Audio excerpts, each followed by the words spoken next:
If the bat wants to play, you play. Hi, this is Drew Griffin.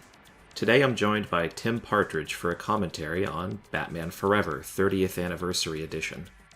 This is a fan edit of the film. If you're interested in obtaining this edit, check the video description for more information. Hell of a night out there, Doc. Hell's in here. There's only one way out of this wall. Somebody dies. Last night at the circus, I noticed something about Two-Face. Hey, got the Black Knight started. Sounds great, thanks. Look, I appreciate the gig, all right, but we're not gonna be buddies. You don't even know me.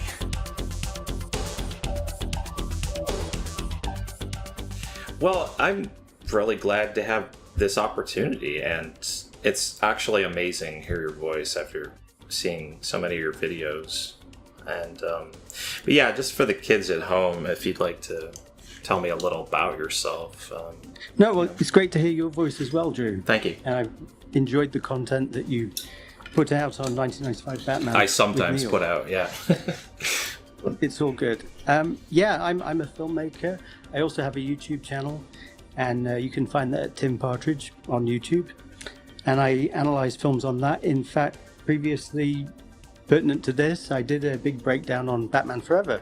That's right. Which we're looking at today. So I know the film quite intimately. Me too. Watched it when I was 4 in the house I grew up in, and I was on VHS and seeing it on commercials.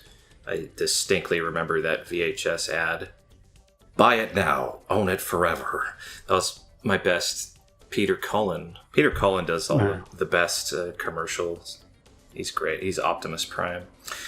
He was also Monterey Jack, wasn't he, in the Chippendale Rescue Rangers? The fuck are you talking about? At one point. Oh, I've gone back a bit too far. What do you mean? You didn't see the film at the cinema then? I did not. My first cinema film was Toy Story. At the same time, Jumanji scared the living daylights out of me in the first 5 minutes. And so my mom pulled me out of the theater and said, okay, let's just go back to Toy Story. Let's see Toy Story a second time because Jumanji's too scary. That is my earliest cinema experience, which was 95, 96. So I didn't see Batman for some reason. It was 6 months before that. Well, shit. What about Batman and Robin? Did you see that at the cinema? I did not. That's kind of strange. Maybe I just didn't see the ads. No, I did. I distinctly remember seeing a TV spot for Batman and Robin, and it had Robin on his skyboard going, woo!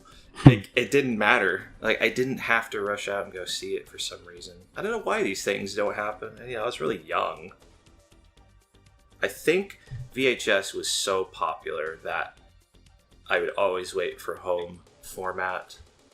Now, today, we're watching a lovely little fan edit by Jordan Jabroni, which is based on the Schumacher Cut work print. I like to call it Batman Forever's fabled work print. The test version of the film that everyone wants to see. This edit is interesting. You had a chance to look at it, didn't you? Yeah, it's very, very, very well put together. It's very professionally assembled. Mm-hmm. I thought the way that the music and the sound and the extra dialogue were all put together, and the deleted scenes and the color grading, it's all to a very, very high standard. I really like the color grading and what he's done to blend the old stuff with the remastered stuff and give it a more unified look. It looked like there were a couple of shots, I saw a few in there that I think I've only ever seen in standard definition on the making ofs. I won't give away what those are, but also the deleted scenes, from what I remember, they were in standard definition quality on the Blu-rays. And somehow it's all been up-resed, and it all looks kind of uniformly very well integrated in this. Well, you want to watch it? Why not? Okay, we are going to press play on Batman Forever 30th Anniversary Edition, should you have a copy. If you don't, you can also just listen to this episode as a podcast, but if you want to sync it up with your own copy of the film, let's put the timestamp to 0 and press play now. And there we go. You must own the original film. Well, that's probably our audience. I think they own many copies of the film. That's nice. I love that picture of Val and Joel. Miss those guys. I'm sure they miss each other. Yeah. Nice grainy Warner Brothers. Oh, and it turns green. I forgot about that. And I really like it. I like it how it bookends in this. It starts at the beginning and it ends with the green tint as well. And it sort of unifies it. Oh, yeah. It's Edward Nygma. It sort of is. The green has always been kind of a primary color for this film, largely because I think of Claw Island and, the brainwaves and the question mark in the sky.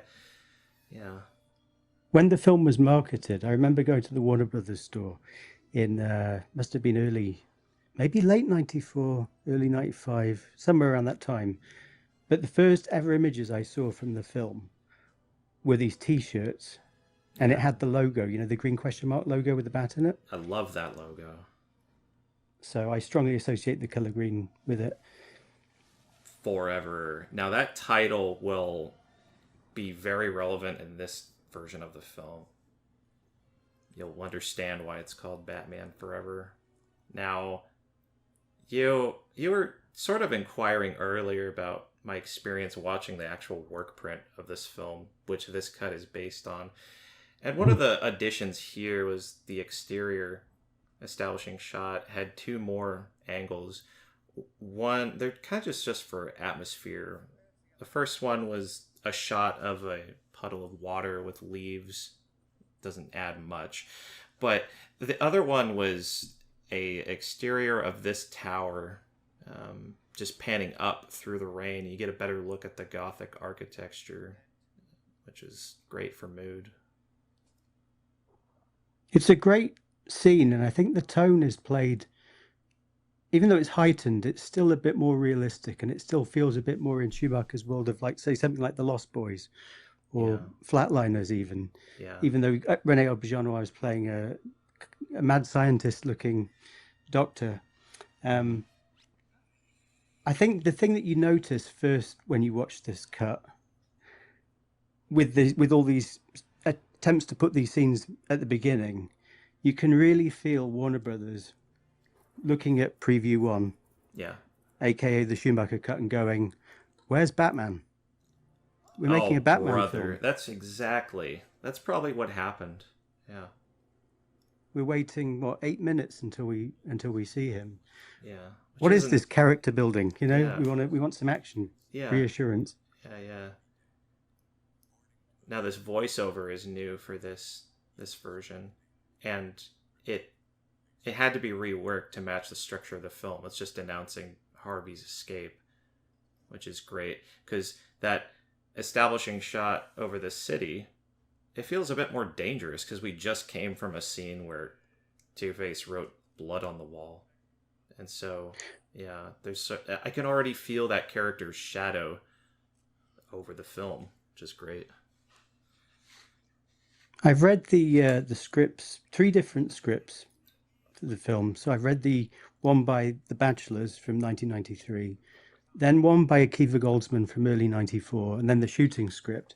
And it's interesting how the evolution of that shot flying towards Wayne Enterprises, how it changed over time. It was initially kind of a point of view of a helicopter taking Wayne to the Wayne Enterprises building. That's right. And there's even an interview with Barbara Ling where she said, "We've been working on this all CGI shot flying through Gotham to the Wayne Enterprises building, and it's seen as a point of view from a helicopter." So even getting into the actual production, that was kind of the intention, but they obviously took that in a different way. That's right. You reminded me of the novelization for the film, which does describe a scene where Wayne's in a helicopter going to Wayne Enterprises. And you do get that impression from the, I don't know, the bird's eye view of that shot. But, you know, what was exciting of seeing the work print is that shot goes on for longer, and it's a pull-in shot through Wayne's office window. And then you see him, he that's when he's learning of Harvey's escape on the television. And then his assistants come into the room. One of them is played by Jon Favreau. So is that push-in shot? Is it kind of like? Do you remember in Super Mario Brothers the movie? There's that shot of the city where it pushes into the princess up in the window of the Cooper building. I've actually never seen it. I've never seen the movie good. before. That you would love that film. One other thing to note as well is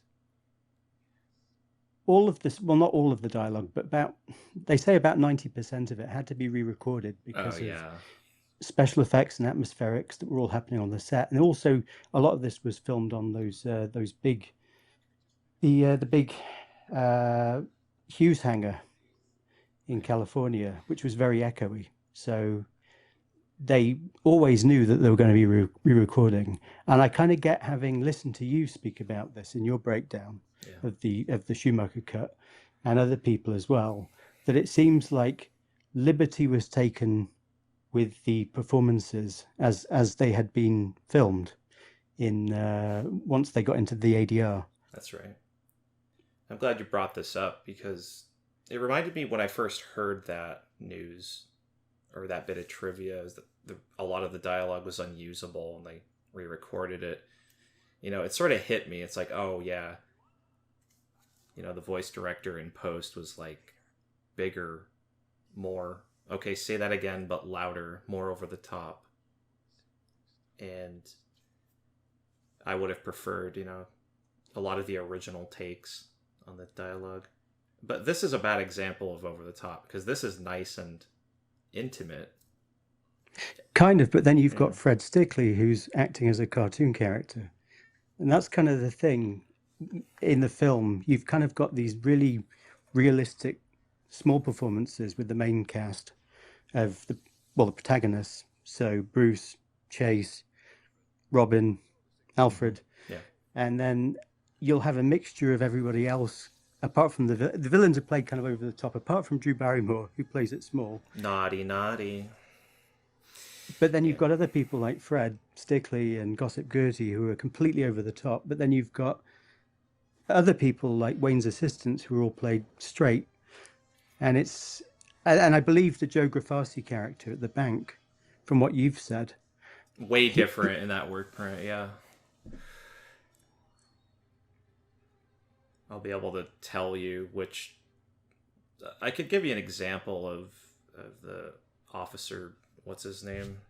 Hawkins. Yeah, the differences in his dialogue, but also really quickly, you know, Ed Begley Jr. I think really works in this film. He doesn't seem too over the top, in my opinion. We'll talk a bit more about Ed later, but this is nice because that particular edit a second ago, the line about the sandwich and drive-through was moved from the two close-ups to just a quick exchange as Batman's back was to the camera.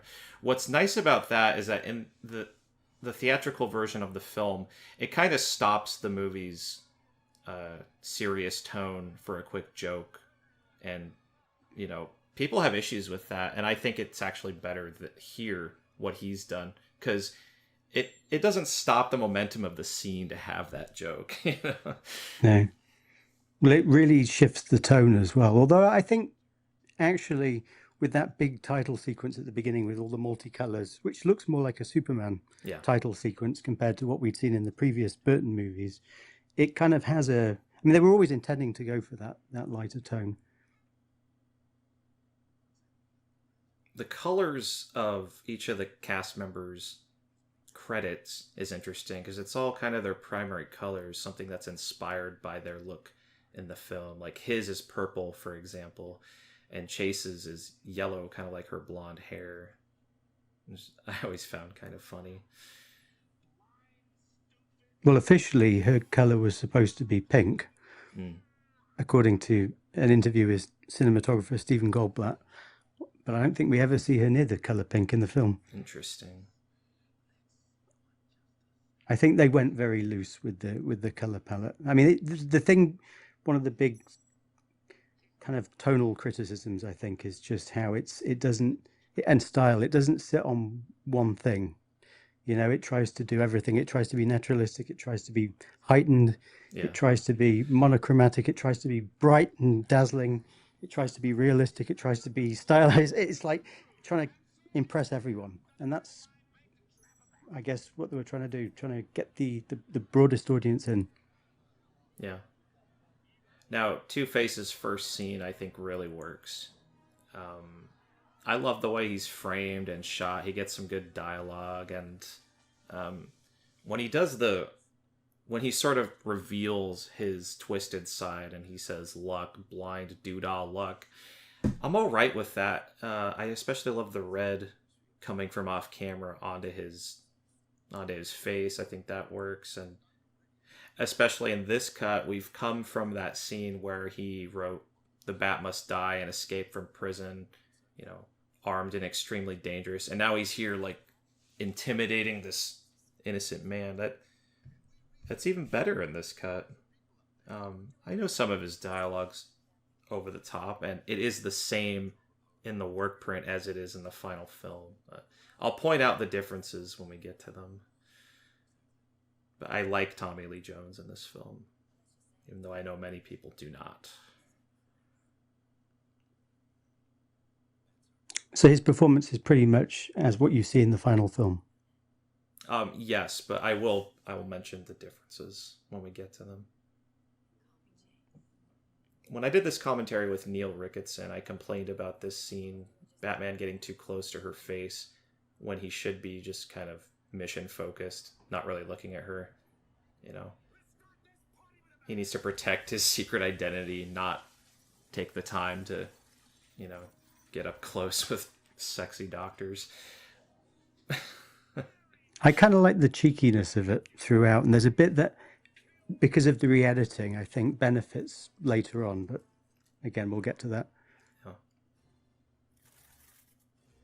This There are a structure few is just insert way shots better. here in this. Sorry.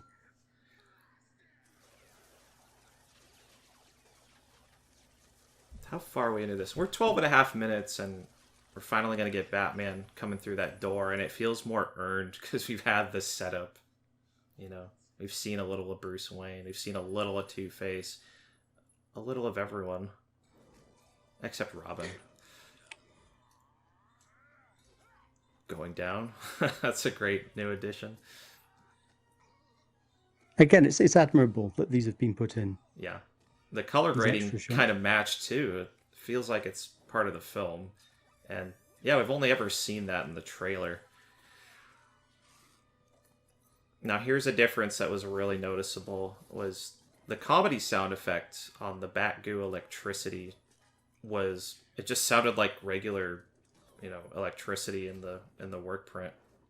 There was no thugs gargling or whatever. Yeah. Well, that only happened much later on in post-production when they were doing all those digital temp edits, which were completely state-of-the-art at the time. And Schumacher kind of encouraged these sound editors to really amp stuff up, Yeah. and go a lot more comical. Yeah.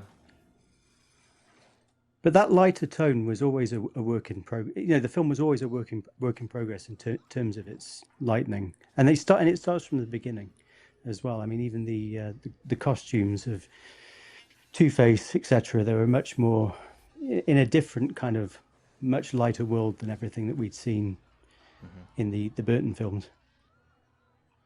Joe Grafasse's "Oh no" close-up has been removed, and that's also not in the work print I saw.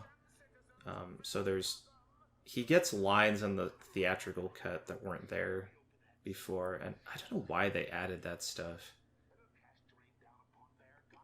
I mean, my speculation is that when they did preview 1, which I haven't seen,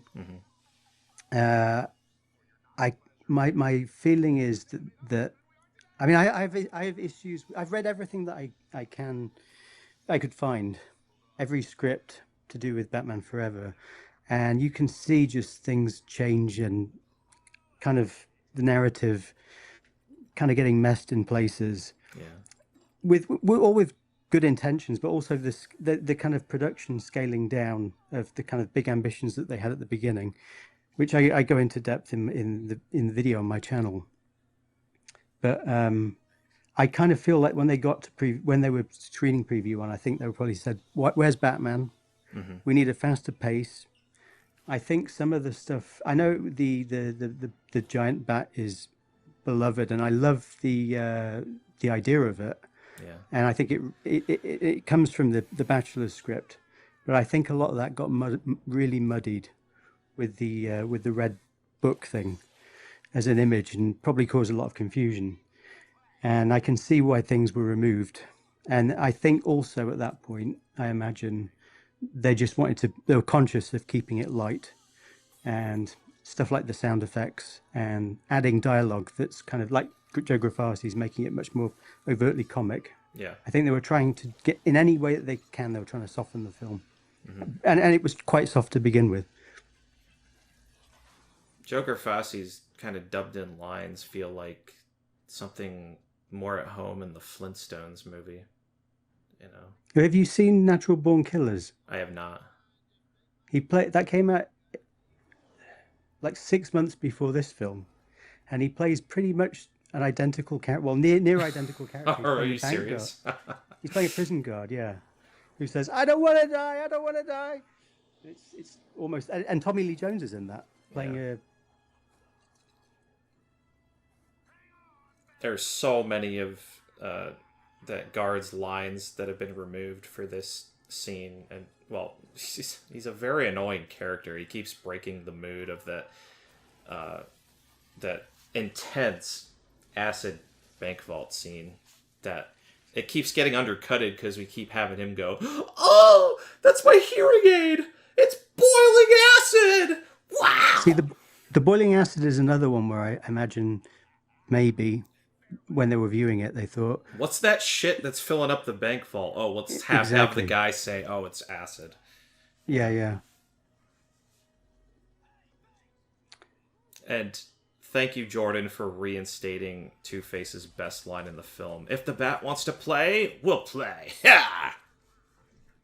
And also this line coming up here about being, you're like me, you're a killer too, which he says to Batman. "What's that lethal curl of the lip?"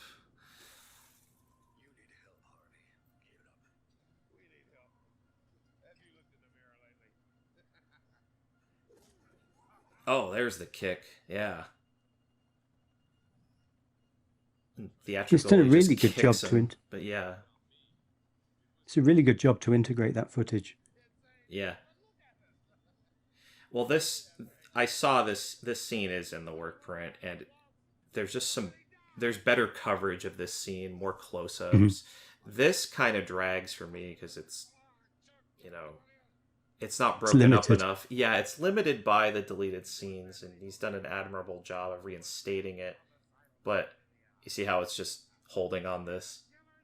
Yeah. Yeah. And they're using production sound as well, so they can't really do it. There's not much that can be done sound-wise.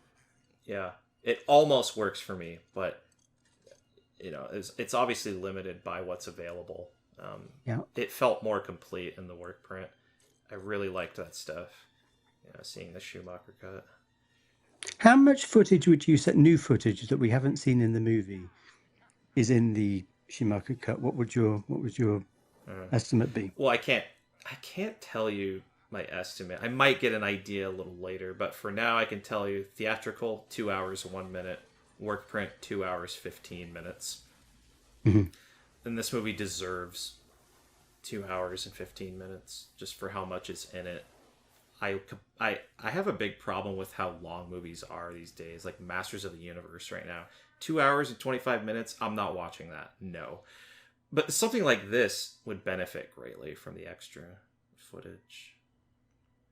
This is nice. I like the attempt that's made here to do what's written in the script with the flashbacks.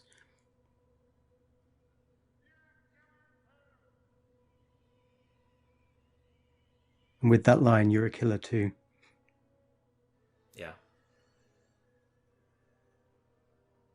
Although I think here we only see, again, it's limited with the footage, but my feeling with the giant bat, and we'll mention a bit more of this later, but I really think to make that image work so it doesn't look ridiculous or look like Man-Bat has turned up in the Batcave, I think the only way to do it is to have show the boy being approached by it, and then mirror that later with Bruce. Otherwise, it just, I remember when the footage came out in 2005 on the DVD, and people were kind of laughing at it and saying, "Why is this giant?"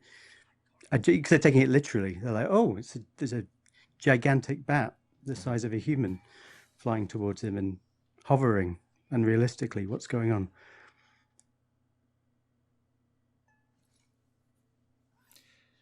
I should have mentioned earlier that when Bruce looks at the bat signal, in the theatrical, it's just like, oh, he rushes to the Batcave to go see Chase Meridian, But in this cut, that bat signal actually means something. And, just the original structure is better. I don't know if it would have played better, for a 1995 audience, but definitely today, that's the stuff people want, is a more sincere, a less tinkered with film, Well, I mean, they really just moved stuff around, didn't they? All over the place for the theatrical cut. And as I highlight in my YouTube video, a lot of the color design for the movie kind of then doesn't make sense, and you start to, the geography gets messed up, and the intent of why the colors are there kind of disappears. So there isn't that much flexibility. When I saw that in your video, it actually blew my mind because I had never thought about it. Yeah, reordering the movie changes. It's like, it's all messed up. It's going back and forth between Ernest and comic book. It's exacerbated by the reordering of the scenes. How do you feel about this scene? I actually, there's more music's been put into this. Am I correct? I think there's more of the Golden Thorn music has been stuck into this. I'm not sure. I'd have to really examine it with a fine-tooth comb. It feels the same to me. I think that there was some silences in places, maybe after this. I've always been impressed by the visual effects in this, and I think the John Dykstra's visual effects of the kind of the imagery of the fish coming out, etc., really spectacular. But it is kind of big and broad. This is a comedy scene, probably much bolder than anything you'd seen in a Burton Batman film. Well, I have a problem with this scene. The visual of the 3D TV coming out, the close-ups of Ed Begley Jr., the close-ups of Jim Carrey screaming, it's too much. It really is too much. And this is a scene I think lots of people are annoyed with because it feels, I don't know, it's too over the top for me, and a dialing back of Carrey's dialogue and performance would have benefited. That's just how I would have done it. But I like this I think close-up of him, that's great lighting. Yeah. We need more of that. Well, Joel Schumacher did a film with him 10 years later or so called The Number 23. Yeah. I believe, and that's a much darker film, and it kind of shows you that if they had wanted to go that direction, if that had been the brief on this, they could have done something very interesting together. I love this. Him running to get just like he goes, "Hang on!" and you aren't quite sure if he's sincere or if he just wants to finish the job. And I think what kind of gets lost now maybe is, like, at the time Jim Carrey was, he was a brand new big celebrity. Everyone was copying all of his dialogue from Ace Ventura and The Mask, all of his mannerisms. I still copy that stuff. But it was red hot at that point, and it was just the idea of having him in the film. You just wanted him to do his thing uninterrupted, and that was the production value of it. That's what everyone came to see, and I don't think we questioned any of that at the time. But I think now that superhero films have evolved somewhat significantly, I think maybe what you were saying before about how it seems kind of much bigger than it really is. This scene is like 2 minutes long in the work print. Bruce actually wakes up in bed after having a nightmare about the bat. Oh, yeah. Mm-hmm. Which is also I'm guessing all that stuff is pretty much exactly the same as in the shooting script. Yeah, I'd say so. I would love to look at the Schumacher cut and go through the shooting script while watching it and just see what. I mean, I take issue. This is probably going to be controversial, but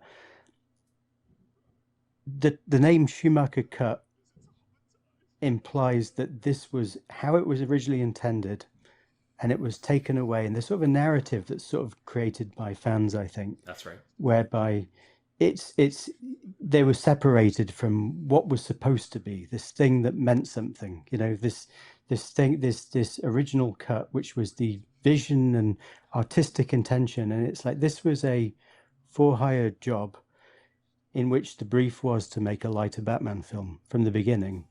And you can see in the filming of it, you can see in the design choices that have been made before you even get to post-production or anything like that, they're kind of uncertain. It's kind of mixed, and they didn't know, what the tone was going to be. And even up until post-production, they didn't know if they were going to use Danny Elfman's music still. Yeah. And it was. So I think that the idea of kind of like, I mean, this happens a lot with fan things too, where it's like there's a longer cut of something, and people go, "Oh, well, that's how it should have been. Every last bit of footage should be reinstated back into it because that's the director's intention." And a film is always a work in progress from script, as you know, to edit.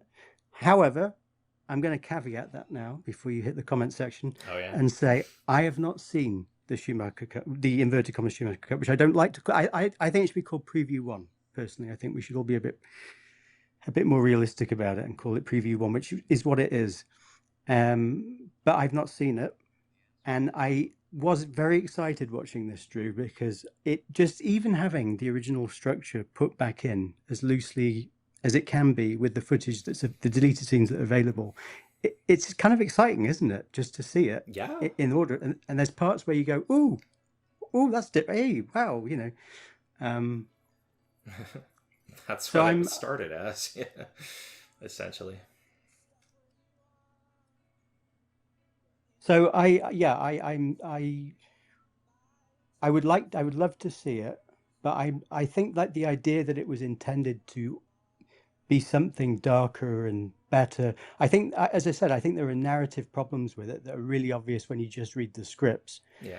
And also the downsizing of it as well. I think there are thematic ideas in it as well, like the character of Vondel Millions, the talk show host, which was kind of he was included much more in the original scripts. And there's that whole tabloid element to the film, the parasocial element to the film, and that all gets watered down. I remember you saying that there's a scene where Chase Meridian is interviewed at the bank. That's right. Which originally was scripted to be on on Vondel Million's. Well, it's supposed to have happened on Vondel Million's show as a kind of tabloid talk show scene, but it got diluted and watered down to that, and hence was cut. That's right. I forgot to mention that guy's talk show shows up at least twice in the Preview 1. Does it appear? Does Vondel Millions appear in the? Well, are you referring to Kenneth Frequency? No. Vondel Williams, the talk show host. Oh, well, I don't know, honestly. Just you'd have to show me a picture of them. I'm not sure if it's male, female, or male. Oh, yeah, I thought you were referring to Kenneth Frequency. He was based on Montel. Well, the name Montel Williams, Vondell Millions. Hmm. Yeah, the character on that talk show, he's like, I am Kenneth Frequency. And he was, in your video, you mentioned that he was based on someone in real life. Yeah. Not sure if we're thinking of the same person. No, there's Kenneth Frequency is separate to Vondell Millions. Oh, And Kenneth Frequency isn't mentioned in the script either. really? So there's, as you can see, there's a lot of stuff that just gets kind of watered down. And I can imagine in the edit, there was a kind of like, this is baggy and, you know, these things are going on too long. We need to cut things down. We need to get the pace going. So I think that the theatrical cut is very good. Like, it's a very pacey film. Yeah. There's a reason why things get cut down. You know, there is that argument as well. But again, I've not seen the preview one. I've not seen it and cannot comment on it. Well, preview one's not perfect, but I think it really works narratively. You know, this movie is called Batman Forever. So more scenes with Batman or Bruce Wayne. They help you understand the title and what it's trying to do.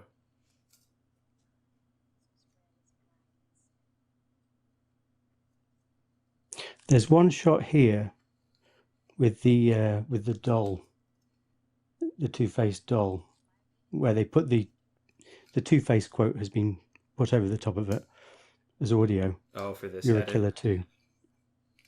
Yeah, in this version.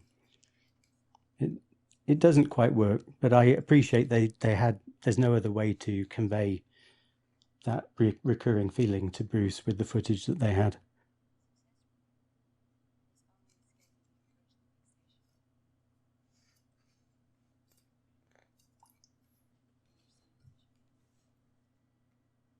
If you compare this scene to the scene with Edward draining his boss's brain, it's tonal whiplash. Yeah. I like this scene a lot, though. It's and what makes it stand out in this movie is that there isn't a lot of scenes like this of just two people talking.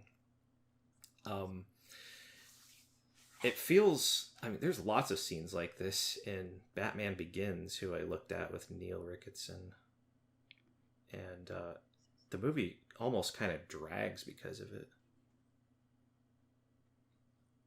I mean, I was thinking that when I watched this cut earlier, actually, I do think there are quite a lot of scenes with people talking and saying things rather than showing them. I love the tone when it's realistic in this film. I think it's great. I think these scenes, the scenes at Wayne Manor, I think a lot of the scenes at Wayne Enterprises as well, when Fred's not there, they're all played straight and sincere. And I think, you know, they're small performances and naturalistic. And I think it really works. I think, because I think that's Schumacher's natural sensibility. And I wish we'd had a whole film like that. That's fair. But also his goal was to make a living comic book. And so we're back to that kind of approach with the Hippodrome. But the thing is, but that's the problem, isn't it? He's not consistent with it. Some of it will be hyper realistic. Yeah. Some of it will be dark and very well done. But then some of it will be like something out of a children's TV series, and you're kind of play school or something, and you're kind of like, how do these things all fit in? There's no unified texture. It's very all over the place. I like that your retrospective made that statement in the title, basically. There's two sides to this. It's almost like a mess. But there's a lot I love in this film. There's a lot that's just so good and so original. I love the kind of David Dinkins' New York version of Gotham City that's just enormous. My favorite goddamn city in any movie. It's incredible. And it's bustling with people. It was so refreshing to see after Batman Returns, which was a much more smaller, more intimate film set in a more stylized world, that you had you'd even have scenes in this where it's filmed in real cities, and the fact that they actually went to New York, where Schumacher's from, and it's much more. It feels personal in that regard, and I love seeing graffiti everywhere and street art and culture, and that's really valid and really brought something that I think resonates with fans. That was totally new and quite different to, or went in a different. It kind of took the seeds of where Anton Furst and Tim Burton had started things and took it into its own, evolved it in its own way. One time I was just walking down Main Street, downtown LA, and I just found a building that was from this movie. It was the Second Bank of Gotham, and I was standing in almost the same place where we see that female with purple hair. She looks up, and we pan up to the searchlights on the building. I was standing in almost the same place as her, just like the opposite side of the street, you know. And I was like, wait a minute, is that? I go on Google, look at photos of the movie. I was like, that's the fucking place. I'm just here. I didn't even mean to. And sometimes, you know, the magic of film just finds you. The 801 Tower in Figueroa Street, right? Well, I think so. Is it called 801 Tower or 501 Tower or something like that? Yeah. I believe it's the 801, but it's just wonderful, wonderful postmodernist architecture. Do you know in the script, when Two-Face's gang arrives in the circus, they're originally supposed to come in a little tiny clown car appeared, and then all the goons got out of it. That would have been cool. And in the video game, the thugs are clowns. You actually fight clowns in that game. They have their own like cartwheel moves, and they shoot snot onto the ground. I don't know. I like that game. Kind of direction and how it's based on scenes from the movie, and this, for the record, is my favorite scene in the film, just for its art direction and introducing Dick Grayson, and Two-Face gets to, you know, affect the plot of the movie. And after this scene, it sets up Robin's kind of his vow for vengeance and all that, and it's played pretty straight, but it's also a fun scene. So it's combining the tones effortlessly. Oh, you see that clown on the ground who got shot? That's great. Yeah, I was going to mention. Is that from the making of? I think I've seen that image in the making of. Yes, I have seen that clip from the making of, and Jordan has added a sound effect there for when Two-Face turns, and then we see the clown dead, and that was really clever. That doesn't happen in the script. Ah. So I wonder if they did shoot that, or if they in the making of they just grabbed a shot of a clown taking a break. I don't know. He definitely looks dead. Oh, you can see him again there, frame right, just split second. Okay. I love this 2-minute timer. Show me Batman or you're all gonna die. Like, that's fucking Two-Face. I think it's brilliant. It's also just a brilliant piece of directing as well, because you've got so many people on so many levels. You've got Chase and Bruce in the audience. You've got Two-Face at the front. You've got the Graysons up top. And then you've got the Riddler, Enigma at this point, at home watching the whole thing. And keeping all of that geography so you know where everyone is at one time, and you're not confused by it. It's a real feat. And as you say, with a timer as well, there's a deadline going, so it's even more important. The level in the video game also has you ascending the tower to stop the bomb. It captures the verticality of the scene in the movie.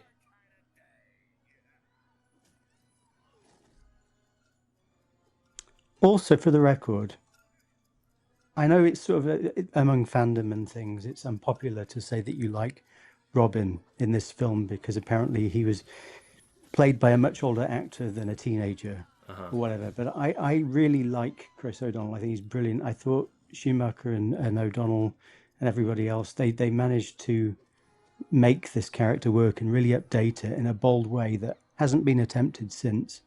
And it feels true as well. The whole thing with Joel Schumacher, apparently he wanted to do Year One, which was where you have a younger Bruce Wayne. And I kind of almost feel like with this, he's making Robin as close to a younger Bruce Wayne as possible, because it's personal to him, because he was a young guy in the 60s who had a very adventurous life and was also mourning parents as well. Yeah. And I think that all comes out in this. And I wish that somehow somebody could maybe go and embrace Robin again as a character on the big screen.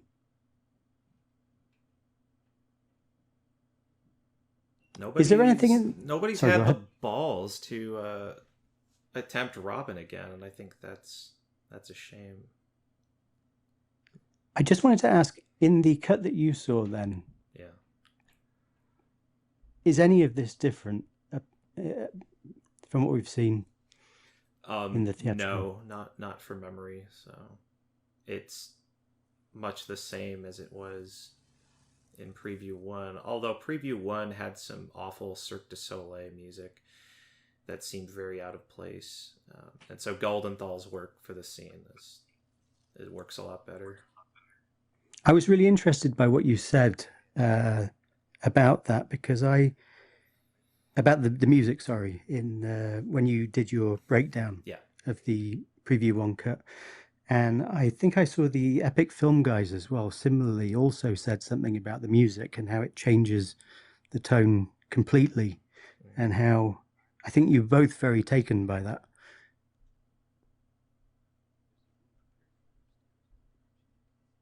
Yeah, like Danny Elfman's music for Two-Face's Escape from Arkham. That was interesting. But I like the music that's in this cut too. It feels like a mix of Alien 3 and some of Batman Forever's more moodier pieces. So it sounds good in this one too. This whole scene, by the way, everything here I love. I think this is perfect. This is all it's all totally natural. It's all set in the real world. It's all small believable performances. I would love to. I just really wish we'd had a whole Schumacher film that was done in this tone, a Schumacher Batman film, because I love this world. I think it's so well done. Don't you just love how Wayne Manor, for the first time, doesn't look like a beaten up old Gothic house. It's a really nice, really stately home, and it's all in brown, and it looks American as well, which is great. And I like the direction they took it in Batman 89, but it doesn't look like it doesn't look like an American home in that one. Something about the arches on the fences and the architecture on the exterior shots when Michael Keaton goes for a drive or something.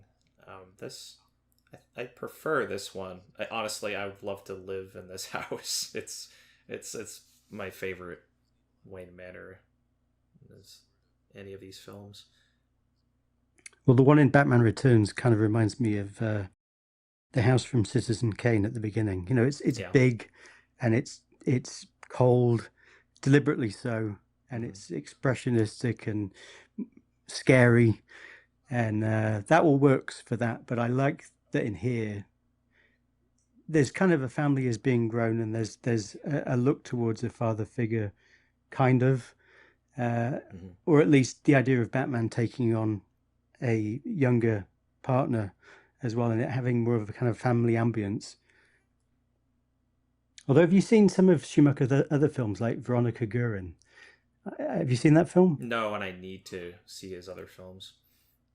That actually, her house in that film looks like it's all done in the same kind of similar. Schumacher always has this thing in all of his films where he has these Art Nouveau kind of orange glass lampshades, And I remember seeing them in Veronica Guerin and thinking, "Wow, we're in Wayne Manor again."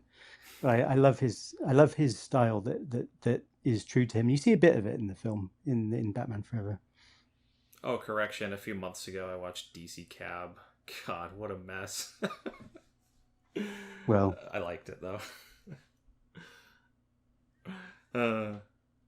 Now, back to the movie we're watching. This is in the theatrical cut. This always bothered me because it's the first time that Bruce is having that his repressed memories are surfacing, and it came at like 40 50 minutes into the film, and I didn't know why it was happening. To this day, it feels like a weird shift. Like, oh, why is he having these memories now? But in this version, we had he falls into the water and he has the flashbacks because of what Two-Face said, and that sets up, partly why he feels funny during the scene he has with Chase and in her office or whatever. But yeah, this feels like it's been set up, if you know what I mean. also at the beginning when he falls into the water, I think it makes more sense of having the Statue of Liberty there and seeing that head, and obviously it gets hit on the side by the helicopter. I don't think it's very evidently clear in what they in the theatrical cut that half of the face is taken away. It's like a Two-Face image. Yeah. Is any of that? Are there any different camera angles in the preview one cut? No, not different angles. Oh, actually. Okay, so in the theatrical, like, the Statue of Liberty is basically never mentioned again after we see that half of it's scarred. In preview 1, we get a sort of news break with Kenneth Frequency. He mentions the Statue of Liberty, and we see another angle of it from, after it's been partly demolished. And, the whole kind of news hook is Batman a menace? Like, is he necessary for Gotham? There's dirt being thrown at him, and then we get Chase saying that's bullshit. He's trying to protect Gotham. Yeah. And that was the scene that was originally written to be on the talk show of Vondel Millions. And it's basically, as I say in my video, it's inspired by the Dark Knight Returns, a similar scene with Lana Lang in the Dark Knight Returns, where she's on a talk show. And it's funny because a lot of people say about Batman Forever, oh, well, if you like the Adam West films, the Adam West TV show, and you think of it like that, then you enjoy it.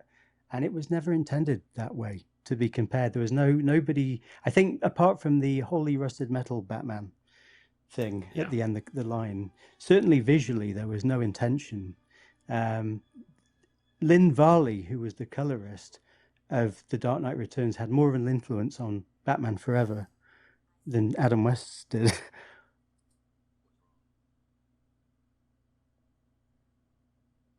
Oh, this shot here, Drew. I was just going to say, we didn't get the intro of the car, the Batmobile driving across the bridges and going up. That's been a bit of creative license has been taken, and that's been moved to the end of the film. And I say in my video, but when you see the car driving down the alley, there's a big building and it's got green projected on it. And we're just narratively at the point of the film. And I'm guessing this is why it's the way it is because we were seeing Riddler about to become Riddler, Enigma about to become Riddler. So it's just on the edge of that. It's teasing us that. And I think that's why the green is there. So it makes sense to be there at this point. And of course, they lose that in the theatrical cut when they bring the scene much earlier. So putting that at the end of the film, I think, seeing the color green blasted across a building doesn't make much sense to me at the end of the movie. At that point, the Riddler has been defeated. Yeah. Exactly.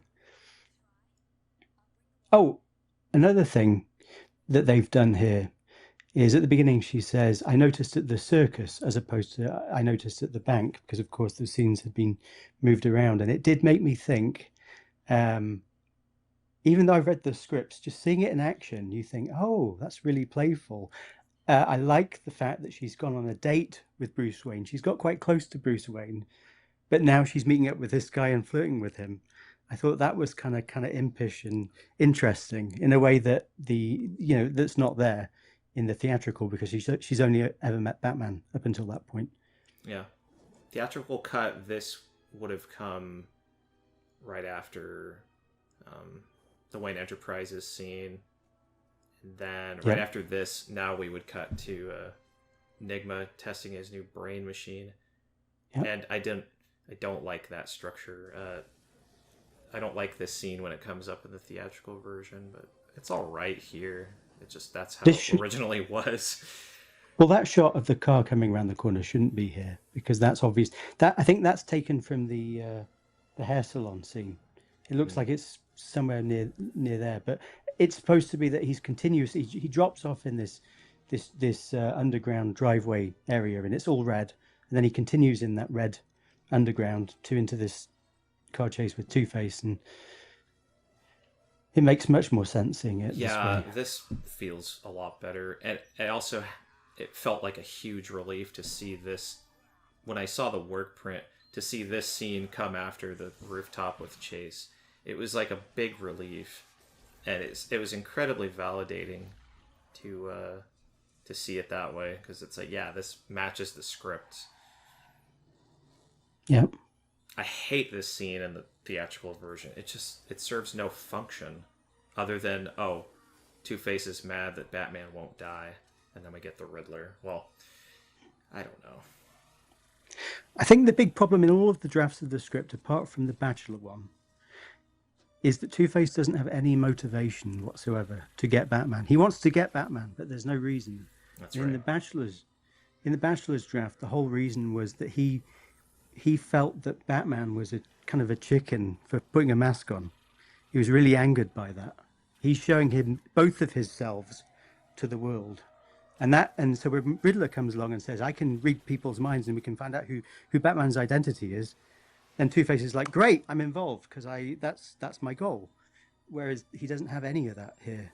He's just angry. He's just mad. Yeah. And it makes it even worse that later on in the film he says, thank you, Bruce, you've always been a good friend. And we're like, what? Uh-oh. Where did this come from? It's like a leftover from a movie we didn't get or something. At least in The Dark Knight, they were former friends. They had scenes together.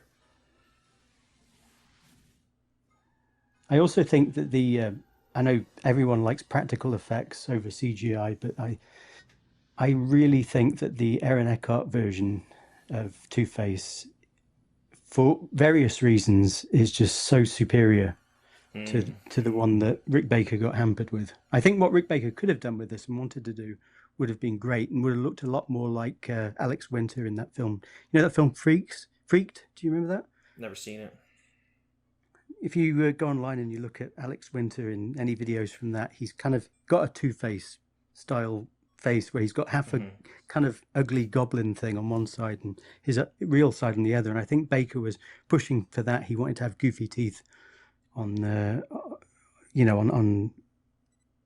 Two-Face. He wanted to have it look much more like the comic. I actually have seen that photo of Alex Winter in a makeup chair. I've seen a photo of the makeup in that. I just haven't seen the film Freaked.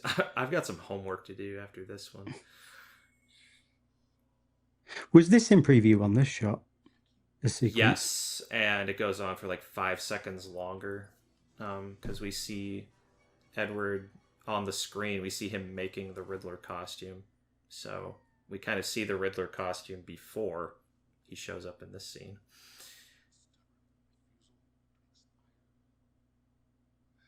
Now, did you look at this movie with Oliver Harper? We did a commentary a few years ago, yes. I believe I read the script, the shooting script for it, but I hadn't done my full deep dive at that point. I remember a sort of tidbit you mentioned when this scene came up, and you mentioned that this set just does not work, and how Drew Barrymore's side could have used a reworking, essentially. Yeah, conceptually, it doesn't make sense. And when you read the script, well, just listen to their lines. One's supposed to be house and garden and conservative looking, and her side, Drew Barrymore's side, looks like it looks like Liberace at his most over the top. Yeah, a bit Madonna. Yeah, but it's supposed to look like. Have you seen Little Shop of Horrors? Yes. Have you seen the film? You know, Audrey's dream house. Oh yeah. It's supposed to. I mean, if it had been done like that, that's what Tim Burton would have done. He would have, on one side, it would have been really super conservative. It would have just looked like a 1950s dream house. Yeah, she needs a kitchen or something over there. Whereas this, it's all kind of frilly and it's excessive, and it's this idea of loud. Let's all be loud, and I think, I go into this in my video in a big breakdown of it. But I think that with Tommy Lee Jones in general as Two-Face, do you remember the film Men in Black that came out after this? Yes, absolutely. Well, of course you do. Well, it's a stupid question, but I remember just Barry Sonnenfeld saying, I think with that, he was always trying to tell Tommy Lee Jones, look, we've got, you're playing the straight guy to Will Smith, who's the funny one. Yeah. And I kind of wish that directorial policing had been in effect here. I know you're a fan, so we can disagree on that. That's fine. But I think you would have really got a nice contrast if you had Jim Carrey doing what he does here, and then you had Tommy Lee Jones playing it straight. I think, and I kind of like what he did. I mean, everyone says, at the beginning when he's in the bank, when you just see his one side for the first time, it's kind of pointing to that kind of tone of his human side being more straight. But I think it's complete. Everything is completely abandoned, and you just get excess and loudness. And the whole thing is, it's meant to be that you've got two sides to things, and yet this whole scene is set in a set that literally has two sides, but it just feels like one. Everything feels like one because everything is loud. Everything is trying to outshout it, apart from Drew Barrymore's performance, who I think is fantastic in the film. Oh, I saw an Instagram post from Drew the other day, and she was basically saying how thankful she is for all the wonderful directors she's had the chance of working with. Spielberg, Schumacher. Oh. God, who else? Oh, Wes Craven, because of Scream. Remember, Schumacher was very well known as a master caster of his films. He got a lot of credit for recognizing a lot of talent early on. Everyone from Colin... Sorry, my mind's gone blank. Colin... Who played the Penguin in the latest Batman film? Colin Farrell. I'm so sorry, Colin Farrell, if you're listening. I've blanked there. I'm very sorry. But he kind of discovered him, and there were many other actors as well, such as I remember when Julia Roberts was in Flatliners. Although she'd been in Pretty Woman, it hadn't been released at that point. But Schumacher just knew, Kiefer Sutherland as well. He had a really good eye for talent, and Drew Barrymore obviously went on to be quite a big star after this.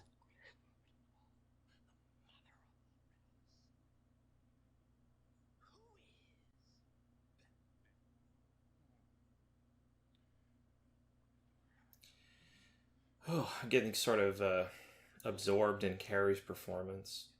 He is arguably the most memorable part of this film.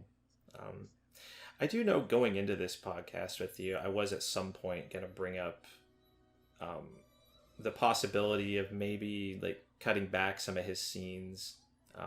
The first major one I could think of is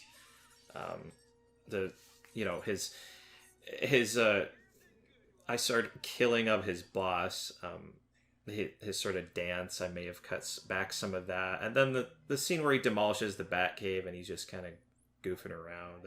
I would have done some tweaks there, but yeah, we have a new scene here, and it's Jordan's valiant attempt to reinstate Batman's attempt to stop Two-Face and Riddler as they've formed this new crime alliance. I like the 2 shots that he's taken at the beginning as well and stuck in. I mean, this is as camp as the film goes, I think. This is as far as it goes. This literally looks like a scene from Priscilla, Queen of the Desert. Oops, I've wandered into the wrong movie. But yeah, with that scene, you know, Bruce isn't just home washing his tights. There's a lot more chaos. In the preview 1 cut, do you have anything added onto this bit here? In the casino? With the punching? Actually.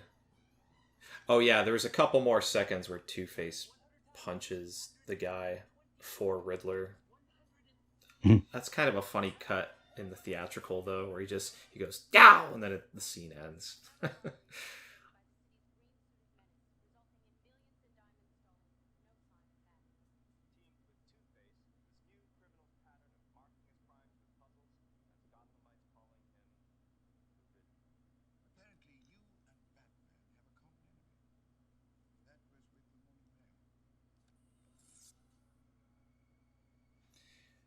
Neil Ricketson made a replica of that prop. Wow. Yeah, he posted a photo the other day on our YouTube channel about working on that. This scene is grainy as hell, but I like its inclusion. I really like this scene. See, this is where I think, again, the tonal clash is big, because I love the dialogue, and I love the scene with Bruce and Dick. I think it's great. It's naturalistic, it's emotional. But every time you cut to that picture of Two-Face, he looks as threatening. He looks like he's from a Barney movie or something. Barney the dinosaur movie or something. Really? He looks like he's from a completely different movie. He's goofy and unrealistic looking. You're reminded of the character and the overtopness of who he is. And it just seems like it's from a completely different world. I think that picture of Two-Face works fine. It's all right. Well, I mean, it reminds you of the character and the kind of the absurdity of this clown-like children's entertainer performance of Two-Face being in the same world as this really grounded, that's right, realistic. Yeah, that's the clashing of the tones, especially in Batman and Robin, where you have scenes like Alfred on his deathbed talking to Bruce, and all the while you have Freeze and Ivy like breaking out of jail, like going through a wall and jumping 500 feet into a waterfall. Doesn't quite work. In the shooting script for this sequence here, when you see the montage and you see the family sat down. Oh, by the way, here at the shop, as scripted, Alfred was supposed to walk past. Maybe they filmed it, I don't know. But initially, instead of just having this one shot, which I think is great, of the family just looking at one screen, you were to see a family who couldn't afford the Nigmatech thing, getting their money together, and then you see also a family who have lots of money, and they've got everyone sat on a couch looking forward at their own separate TV screen with the box beams coming off. And of course they've changed that, and it's sort of weird because that sort of reminds me of how you see people with mobile phones now all sat next to each other, all looking at their individual thing rather than communally looking at the same thing. Yeah, boy, you just put an image in my mind of, well, you say Riddler here. I like to imagine we're all on our phones, and it's all going into his brain. All our data, passwords, our likes, our comments, our emails, our text messages. For if knowledge is power, then a god am I. Some of these have been moved around, actually. These scenes here have been shifted around. Where they go here, because again, just because of the lack of footage, that the editors tried to make as much sense to themselves, I think, probably.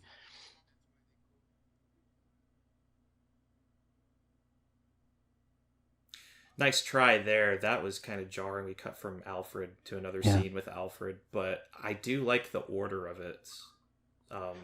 Yeah. Well, it's scripted. Yeah. Sorry, I was just going to say it's scripted. One of these was supposed to go in between the Riddler montage. So it was all meant to mash together. And I imagine probably in the edit for the theatrical, they just tried to make sense of it. But I can understand why the editor who did this cut that we're watching was resistant to go back to that script order with the footage that they had.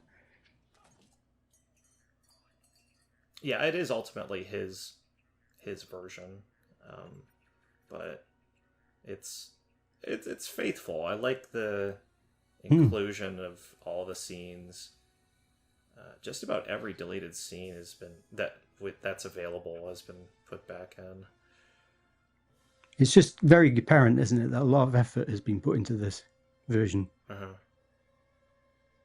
And love. Hi, Al. Found the cave. We're gonna have to get those locks changed. Guess we'll just have to kill him. Yep, we'll kill him later. We have work to do. I'm sorry, I'm on a Batman and Robin tangent. Okay. Some of the music in this, some of the music from this is Batman and Robin music, isn't it? At the beginning. Honestly, don't know. I have to go over this cut with a fine-tooth comb. Please correct me if I'm wrong. I mean, that's entirely possible since Batman and Robin has a similar sound to it, and you know, for supplementary reasons, I can see why someone doing a fan edit would use Goldenthal's work on the sequel. You know, I always thought when I watched it on video, because I never saw it at the cinema, Batman and Robin, but I remember watching it and thinking they've just literally copy and pasted the music from the first film into the second. And then as I got older and then I listened to the score itself, I was like, wow, there's all these different variations. It's its own thing. And I really like the darker music that's in it. Yeah. Oh, darker sounding music. The music for The Birth of Bane is wonderful.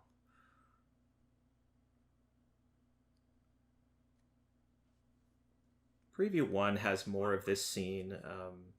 Chase and Bruce come through the door, and it's apparent they've already been out on a date. And he's tired, and she offers him coffee. And you see how she brought him the cup. Yeah, that's all she has to drink, apparently. There's something else. I feel like I'm forgetting something from that extra bit from Preview 1. It's small things like that necessitate the release of Preview 1 or a cut with all the deleted scenes restored. Some have their doubts. Some dismiss the idea of making noise about a longer cut of this movie because they aren't convinced that it really changes much. I've heard someone say, all you have to do is put back in the deleted scenes and add Danny Elfman's music, and you've got Preview 1, Schumacher cut. And, well, I have the advantage of having seen the work print and being fascinated with all these extra bits. And that's partly because I'm biased. I am a fan of the film, and if you're not, then an extended cut of this movie isn't going to change that. It's something for the fans. It will not sway anyone who does not like this film into liking it. That's wishful thinking. They might like it a little better, but yeah, I want this thing to get released because it's the better version of the film. But in '95, the summer of '95, the theatrical cut was perfect for the time. I like the theatrical cut a lot. But, 30 years later, this other cut is the one we need. My only worry with that is who does it. Exactly. Because because I think there might be a bit, again, I think there might be a little bit of wishful thinking. Oh, there's this completely misunderstood, darker, much better version of the film that's out there. And they might take an agenda and kind of go, they'll forget that when Schumacher was making the film, he had his own instincts, but he was also very much trying to make a lighter film. And at every stage, it was getting lighter and lighter and lighter because that's what he was asked to do. And he knew that going in. And it was there it's there right from all the early conceptual ideas. And I just wonder if somebody might go, let's do a Schumacher cut, but let's really cater it to now and really try and force the dark stuff. And as you say, be wishful and kind of kid themselves that it is embedded, like baked into it. There is this tonal clash. And part of me wishes that preview one would just get leaked. You know, part of me wishes that a different cut of the film that's faithful to preview one could be put in theaters and 4K UHD and all that. I'm fine with either one, but you know, it's possible that a new edit of this movie that's faithful to preview one and the original script could be, you know, botched. You know, it could be done wrong. You know, it's all depends on who you get to do it, I guess. Because my feeling, just from everything that I've read, was Schumacher was incredibly flexible when he was making this film. Until somebody, and I might be wrong, so, you know, somebody might pull out some evidence at some point, but I've never heard anything of they screened preview on, and then the film was, you know, they were given a kind of mandate and said, look, this is bad. This isn't what you're doing. What you want to do is wrong. And there was heartache and heartbreak. And then they kind of, against their wishes, went and did this brighter, poppier film. Like, I think that's the dangerous narrative that gets out there that happened with Batman Forever. And that's just not true, you know. But that said, I think that was the film that there were, you know, there's obvious things like the design, for example, where we've said where you move things around and it changes the meaning of them. You know, that in itself is a big knock-on effect from deviating from preview one, and, you know, is to the film's detriment. So there's nuance there. I love having more of the scenes that are kind of more realistic and feel more Batman and truer to Joel Schumacher. I also think some of them aren't that well written, and don't quite make sense and fall apart, you know. So I think I'm a very nuanced person. You know, I think with Batman Forever, and I found this with my video, there's two schools. You seem quite balanced, Drew, and you seem very open to hearing everyone's opinion. But I think generally there's a lot of people who were 5 years old when they saw this, and it's untouchable and it's perfect and it's wonderful. And the idea of having this extra cut, this extra footage will make it, you know, it will release the film that was meant to be seen, kind of thing, you know, and it will make it even better, and all the people who didn't like it will suddenly like it, you know. And then you have a load of other people who think Batman Forever is awful, just awful. There's nothing redeeming. When I told people I'm doing a huge video on the breakdown, looking at all the scripts of Batman Forever, it was kind of like, why would you do that? That film's terrible. Yeah, you know. And it's like, no, it has loads of good stuff in it. It really, well, and rather than kind of going, oh, I look forward to seeing it, I got more of an argument of, no, this film is terrible because, you know, you should really know better than this. It's just uniformly bad. There's nothing and it's like, so there's these two mindsets, and I'm kind of, I choose, you know, bits of, you know, I've got a nuanced view of it. You know, there's good in it, and there's stuff that doesn't work in it. And I loved it when I saw it back then and in '95, and I still love it now. I think there's lots of things that work, so I have a very nuanced view. One of my notes was I was going to ask why, because you told me the other day over instant message that you have a nuanced view of the film, and I didn't know what you meant. I was going to ask you during this podcast, and well, I didn't have to ask. You know, it came up all its own. This scene, by the way, is a reminder that people who do not like this film for its bright neonness look at Gotham, well, that scene we just had, mostly dark. You know? Yeah, and there's loads of scenes like that in the film, as you know, as you've said, and Yeah. we've said. There are lots of scenes of, you know, this is one of them. Flamboyant extras, over the top buildings, a score that feels a little out of place. Like you see that band there. They're playing Elliot Goldenthal's music, just incidentally. That's kind of weird, but yeah, it's all over this film. It's like, oh yeah, I don't like the color on the actors or things like that, or Gossip Gertie, for example. You know, Yeah. these people act like cartoons almost, and well, they fail to mention the stuff that they do like, and you know, instead of being like, oh, I don't like the world that this takes place in. They sort of fail to mention the stuff that does work, and that I think what they have a problem with is the kind of going back and forth between styles and tones. And there's a lot, you know, I really love the Bachelor's script. I think that was fantastic. But again, Akiva Goldsman, he came up with some amazing stuff. You were supposed to understand, I'll make you understand. He rewrote that line so that it hits. I believe he came up with everything that happens with Drew Barrymore's character in this scene as well.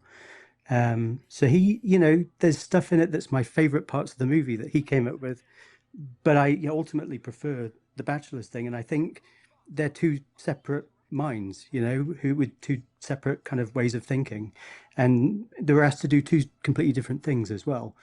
So, I was going to ask you with this scene, actually, Drew.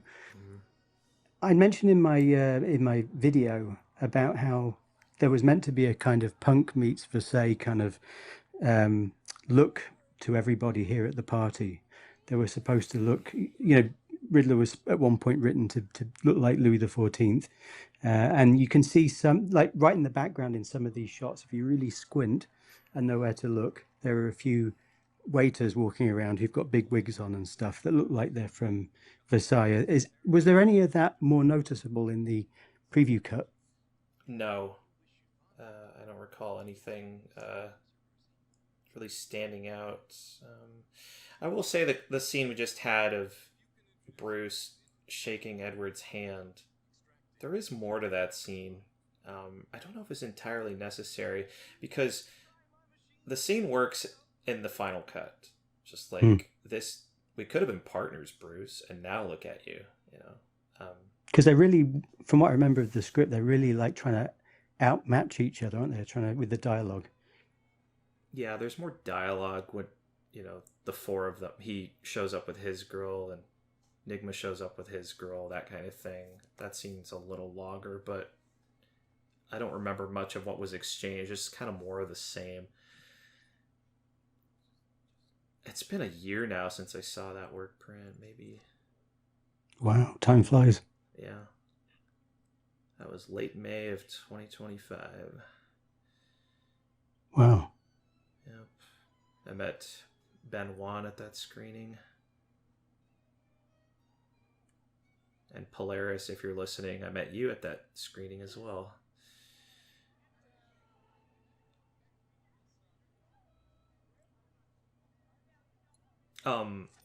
I follow lots of Batman Forever stuff on X, and I saw a post the other day complaining about Bruce getting into this machine, knowing what it does. I don't know.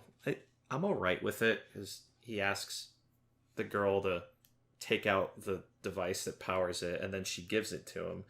I guess is he stupid for not expecting her to have a spare or something? But that's the drama, you know, and I think it's really well set up. Again, I mentioned that in my video, but like I like the fact that she's set up as looking like she's unhappy with Nigma, and that she sees Bruce, and he, rather than being told shut up, you know, how's my mole, he's kind of showing interest in her as a person rather Yeah. than an assistant. And it looks like in that small amount of time, maybe she's going to be on his side, and that would happen in many, in any other kind of film. Whereas here, playing with duality as well, she actually turns out to be very much on Nigma's side, and she doesn't have that arc, and I like that. I think it's a really nice betrayal, and it's cool that that Drew Barrymore, who would not that soon afterwards be in Scream, where she also turns up for a very small amount of time, but is extremely effective. Mm-hmm.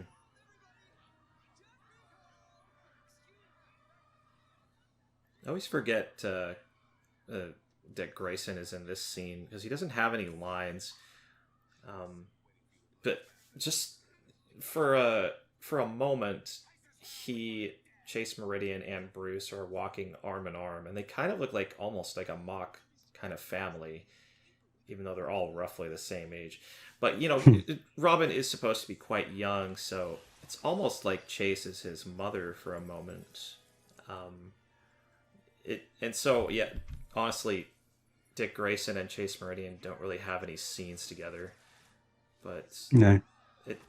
Just a couple moments where they show up, and that's kind of nice. She never comments on his relationship with Robin. She could have been effective in that regard, and also a scene between her and Two-Face would have been nice.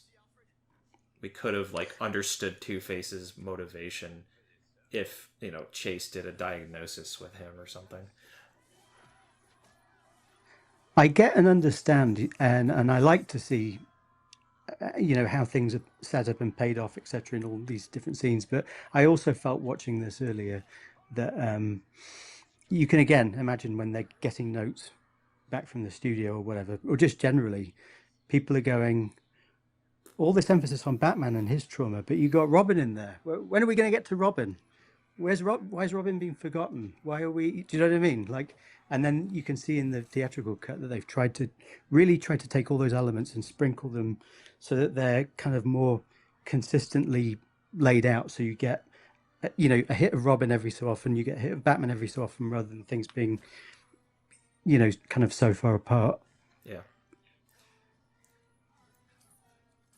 While I was silent there for a moment, I noticed a few shots that have been reinserted. One of Batman climbing up the wall. There was an extra shot of him going over the wall to get to Two-Face. Oh. And the Batman, that guy's line there was definitely lowered in the mix. So less emphasis on him. And, there's an extra shot of Batman doing the flip. And it's more like the trailer because Nigma goes, your entrance was good. We get the flip and gunfire. His was better. That's exactly like it is in the trailer. So that's kind of good. He's kind of tinkering. He's trying different things.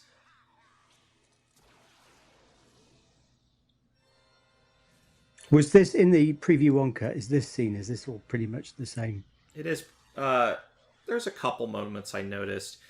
Firstly, Two-Face does not laugh when he jumps down the hole. They added an extra laugh in the mix for theatrical, which is completely unnecessary. And then, for this...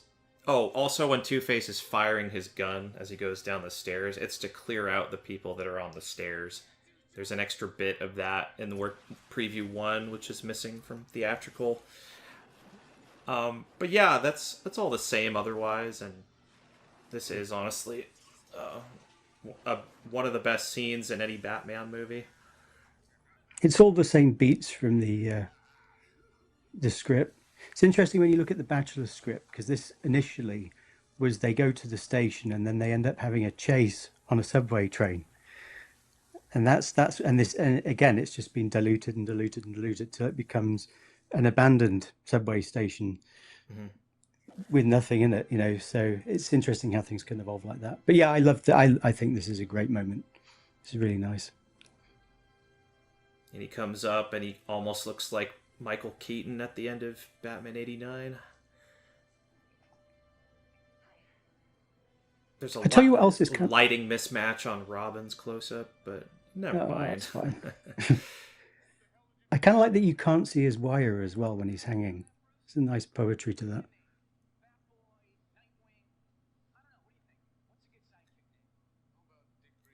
You made me realize that the subway sequence was meant to be more than what it ended up being, and well, again, it reminded me of the video game where you're actually fighting thugs on the subway train, and trains go by, and you have to bat grapple to the ceiling in order to not get hit by the train. That's a very memorable level for me. I remember being young and being afraid that the subway trains were going to come by and squash me. That was, and it would come by and it would hit the thugs, and that was really fun. I didn't know that that sequence was meant to be originally plans to be something like a bigger set piece.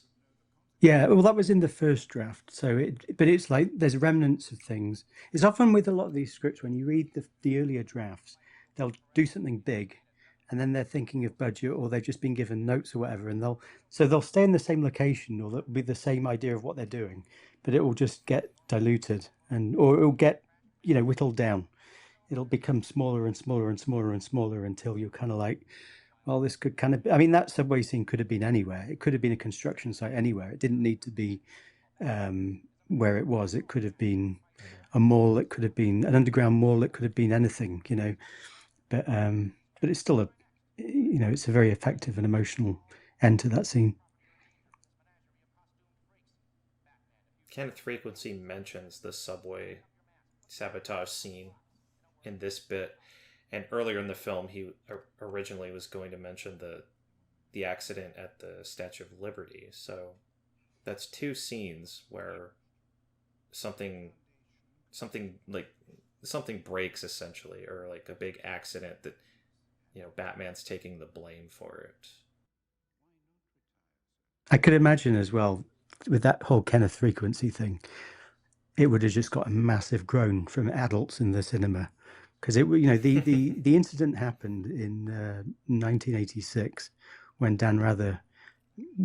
I mentioned it in my video, but it was a newscaster called Dan Rather, who's very famous at the time. I think it was with CBS, and he was walking home from work, and some guy came up to him, I think attacked him, and had said something like, "What's the frequency, Kenneth?" and then just disappeared, and he was left dumbfounded, and it was just this urban myth, urban legend that kept going for years. And then REM, the same year as Batman Forever was being filmed, I think they did a song called "What's the Frequency, Kenneth?" or something like that, something similarly named. Wow. So I think, literally having a character called Kenneth Frequency at that point in the film, it would have been a bit much. I think when you see Kilmer's performance, it's another tonal thing, isn't it? Where you've just got this larger than life thing with Kenneth Frequency, and then you've got Kilmer who's playing it completely real. And when he's looking at the screen, he looks like he's just really trying not to laugh, really trying to hold it in, because it's ridiculous. It's so absurd, The shot of Chase flipping her hair, that got a laugh when I saw the film a year ago theatrically. There's a re-release. There's sort of a Batman anniversary they have every 5 years, and they show Batman movies theatrically, and this movie was hilarious to the audience I was with. But yeah, that's another example of taking something that was intended for something else from much earlier on, where she's being interviewed on TV, and they're using it now just as random Batman surveillance footage of Chase that he's just managed to fit. Whereas the intent was that she was, in that footage, she's looking at a TV camera. Yeah. She's commenting on Batman in that scene and defending him. And all we get in the final film is like an outtake from that scene. I really wish we'd had the full Vondel Millions talk show thing where she's defending him on the talk show. I think that would have been wonderful. Yeah, and Elizabeth Sanders, Gossip Gertie could have shown up on that program as well. Yeah, perhaps they could have linked the characters, combined them. Batman showing up on her balcony. That's another scene that people laughed at my screening. Really? Yeah.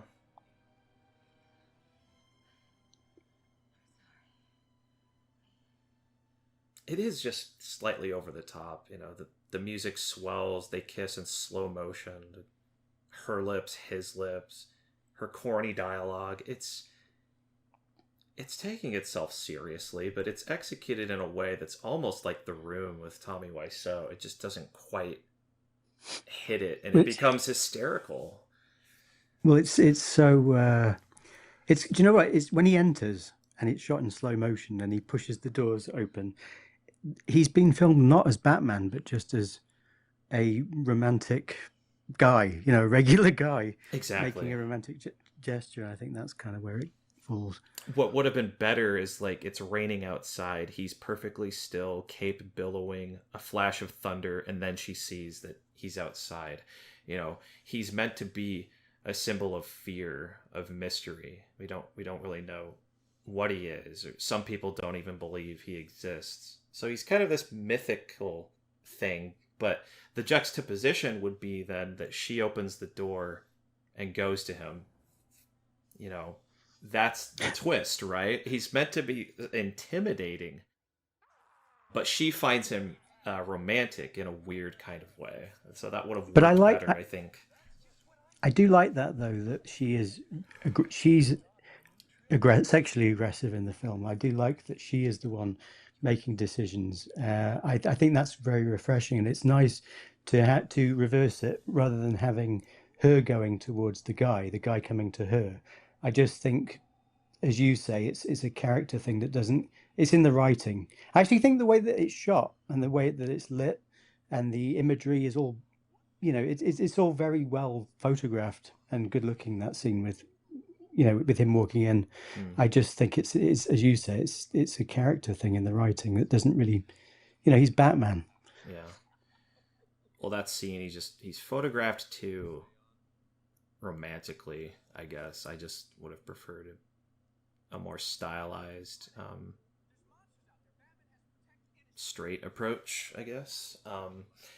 By the way, there in preview 1, when Riddler and Two-Face look at the memory of the bat flying through the cave, preview 1 has the voice clip of Two-Face telling Bruce that he's a killer too. So it's like implied that that's on his mind. Yes, that's recurring. Yeah, and by the way, that's another clue. That's another confirmation that inside Bruce Wayne's mind is something Two-Face said to Batman, so they know that Bruce Wayne's Batman.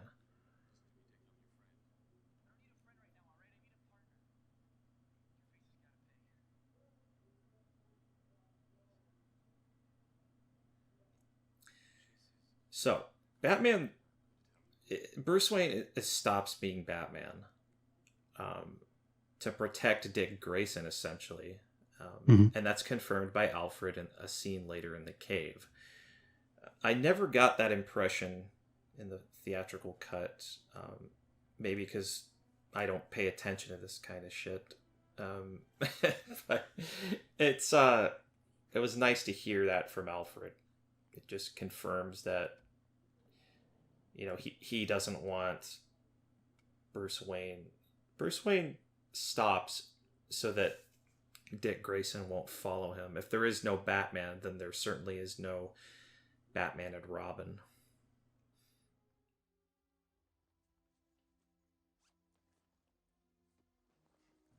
Sorry, you mentioned before about Bruce and Two-Face knowing who Bruce is. Yeah. At the beginning of the film. What did I say? Am I going crazy? I was just playing that back in my head. At the beginning of the film where he says, "You're a killer too." Yeah. Well, Two-Face is talking to Batman strictly. Mm-hmm. You know, he's like, "You're a killer too." I don't know why he says that. Maybe he knows that maybe it's a comment on like Batman killing the Joker or whatnot. I don't. I think what Two-Face is saying is that, you know, basically you and I aren't very different. Well, I remember in the scripts, in fact, I'll just pull it up now. I believe that's because he's referring to how Batman didn't protect him. Right. Which is an act of... Let me get up. I'm sure there's an extra bit of dialogue. I'm all going off memory here, so please forgive me if I get this wrong. Always look at the scripts. Always go back to the source.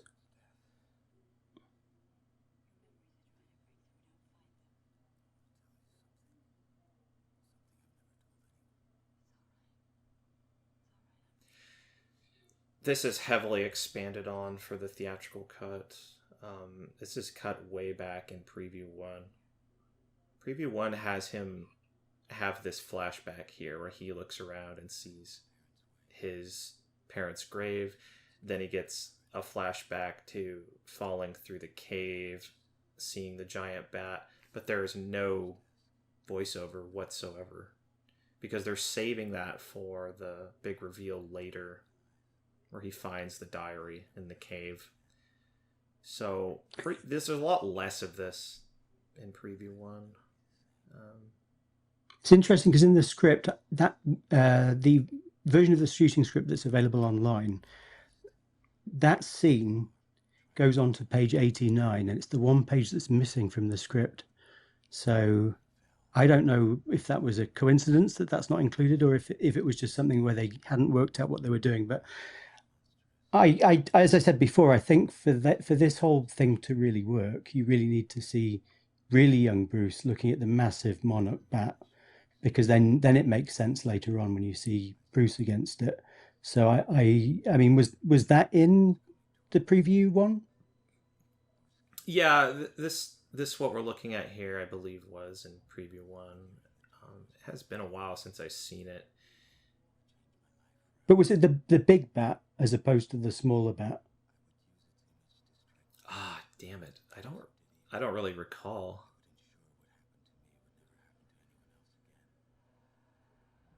I want to say yes. I want to say it was the large bat.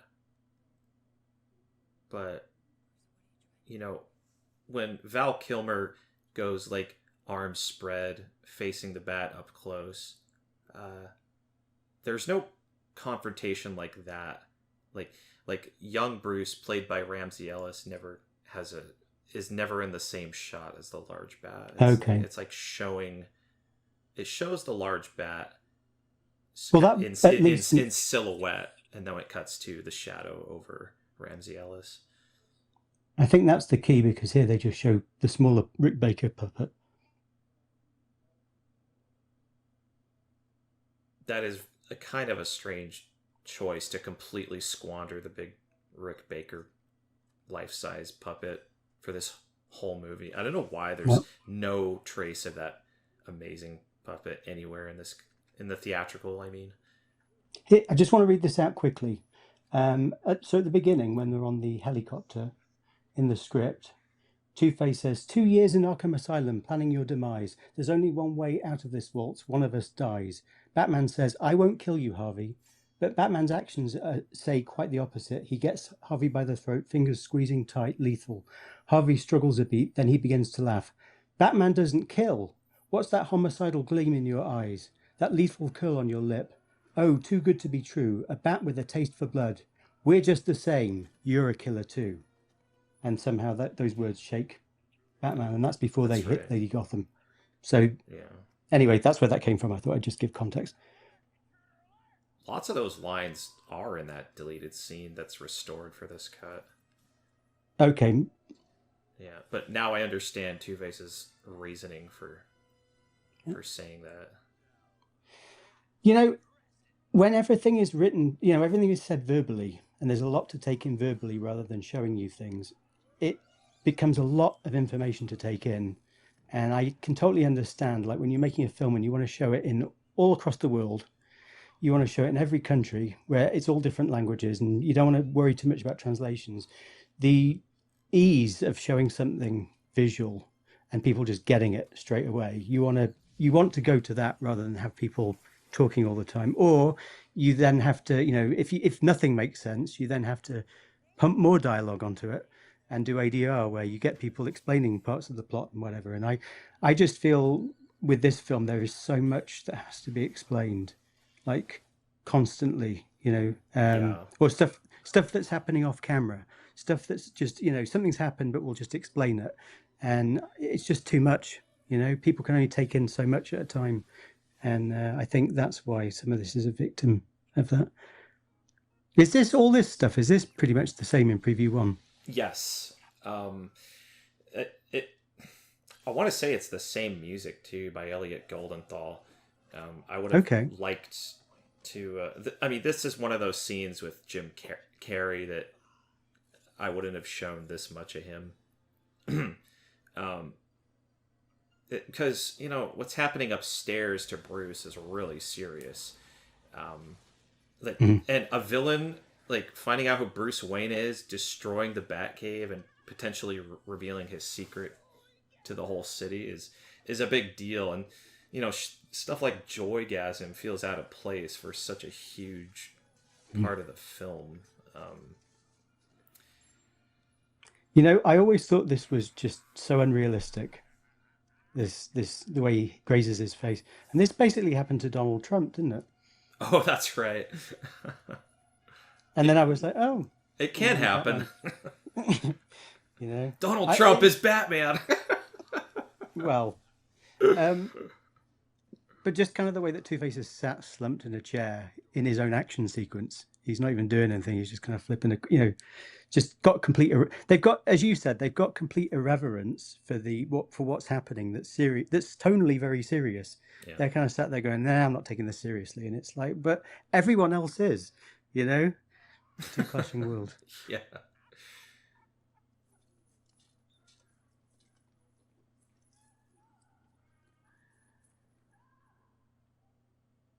I love all.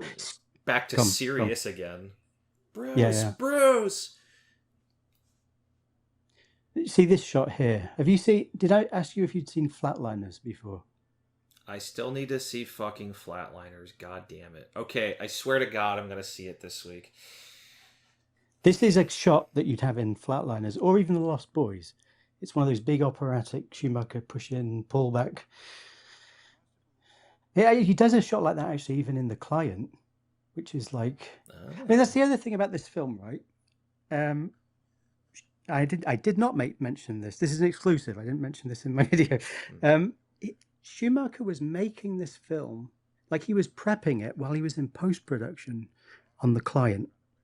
And then I believe when they were on doing post-production on this, he was prepping Time to Kill. And then he did literally the same thing for Batman and Robin. So it's like back to back to back to back.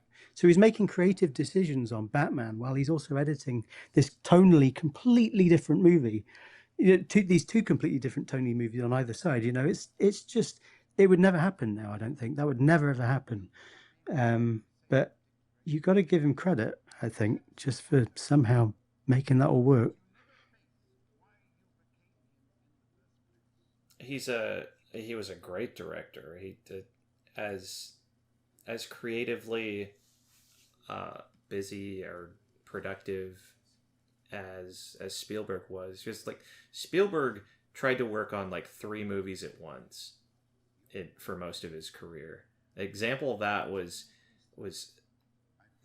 they wouldn't let him direct Poltergeist because he was already doing E.T. And so Tobe Hooper was brought on for Poltergeist, but he still sort of directed parts of Poltergeist. And that sounds, your tidbit on Joel there reminded me of that. Oh, okay. So now we cut to this scene with Chase. See, when you said Tobe Hooper, in my mind I went, Tobe Hooper, Life Force. Life Force is visual effects, John Dykstra. Yeah. But bounced Mylar lasers. And then we cut to that in Batman Forever with visual effects by John Dykstra. It's the exact same special effect technique that he used. Or Jim Carrey ad-libbing. I admittedly, I love this kind of stuff. But I love Jim was Carrey, but it just we just got a bunch of his ad-libbing in the cave scene, so like I just wanted to say about this because we're back at the cave now where he finds the red book. Here we go, right? And I kind of mentioned this in my video, but you may disagree with me. I think this is where I think they were like, this is too much. Right. I love the giant bat. I think that makes sense. It's a brilliant visual. It's great. But I think what Akiva Goldsman worked into it with this kind of Hitchcockian red book thing, where where all the emphasis is on this red book. And the red book is just a way to then find out about going to the cinema and not watching Zorro, or watching Zorro, sorry. yeah. And it's like when he actually has to open the book, it's like, oh, that's what the book is. And he opens it and you know, and he's reading the films in it. Because the lines are kind of, you know, it's not really legible. And then he's saying it and you're not seeing it. It's like, well, why have we spent all this time thinking about this red book, which was only there as a way into this other thing that we also have to explain? I think he should have been seeing projections on a wall of a bat and a man in a cape that turns into a bat or something that is basically Zorro, like Zorro imagery, because that's the thing. That's what the memory is about. You know, and I think, and it links very much to the bat. And I think if you had done all that visually, none of this would have been cut out. But I think because it's like, yeah, we've got, I think the bat is a victim of that red book. I think everyone was just like, well, you know, so we've got the bat and we've got the red book. We've got, and then what? Can we take the red book out but keep the bat? How do we? Do you know what I mean? No, I you think can't. it's that kind of thing, and I feel like you really need, with something like especially Zorro, which is a cinema, it's visual. You need to see it, you know, to get it. And Zorro, as I say, apparently Bob Kane was even influenced by. I've heard people say that he was obviously influenced by Zorro when he did Batman, you know. So it's like, well, I don't know. I'm frustrated with that, but I think when they got there and they looked at preview one, that was a problem. I really do think. And that's not to say that Akiva Goldsman's intentions weren't good either. Like he was trying to, and he was working very fast while writing another film, you know, working on another film. So, but this is beautiful. I mean, it's so beautifully shot and it looks really great. And Drew, Yeah. I've not seen preview one. So, you know, it might miraculous. I might be talking rubbish. I might look at it and go, oh, you know what? Maybe, you know, that's just having looked at all the scripts. And... Well, it's a breathtaking scene and gives, you know, some much needed time for Kilmer to really shine instead of like the final cut's a little heavy on the villains' performances. It also allows for a kind of new narrative from fans to come up with, like, oh, there's this missing scene that validates my favorite Batman because he gets to look cool in front of a bat. I don't agree with that, but I think narratively it's important for the film.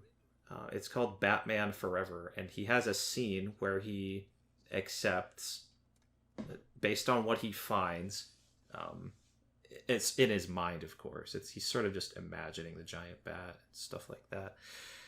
It's good.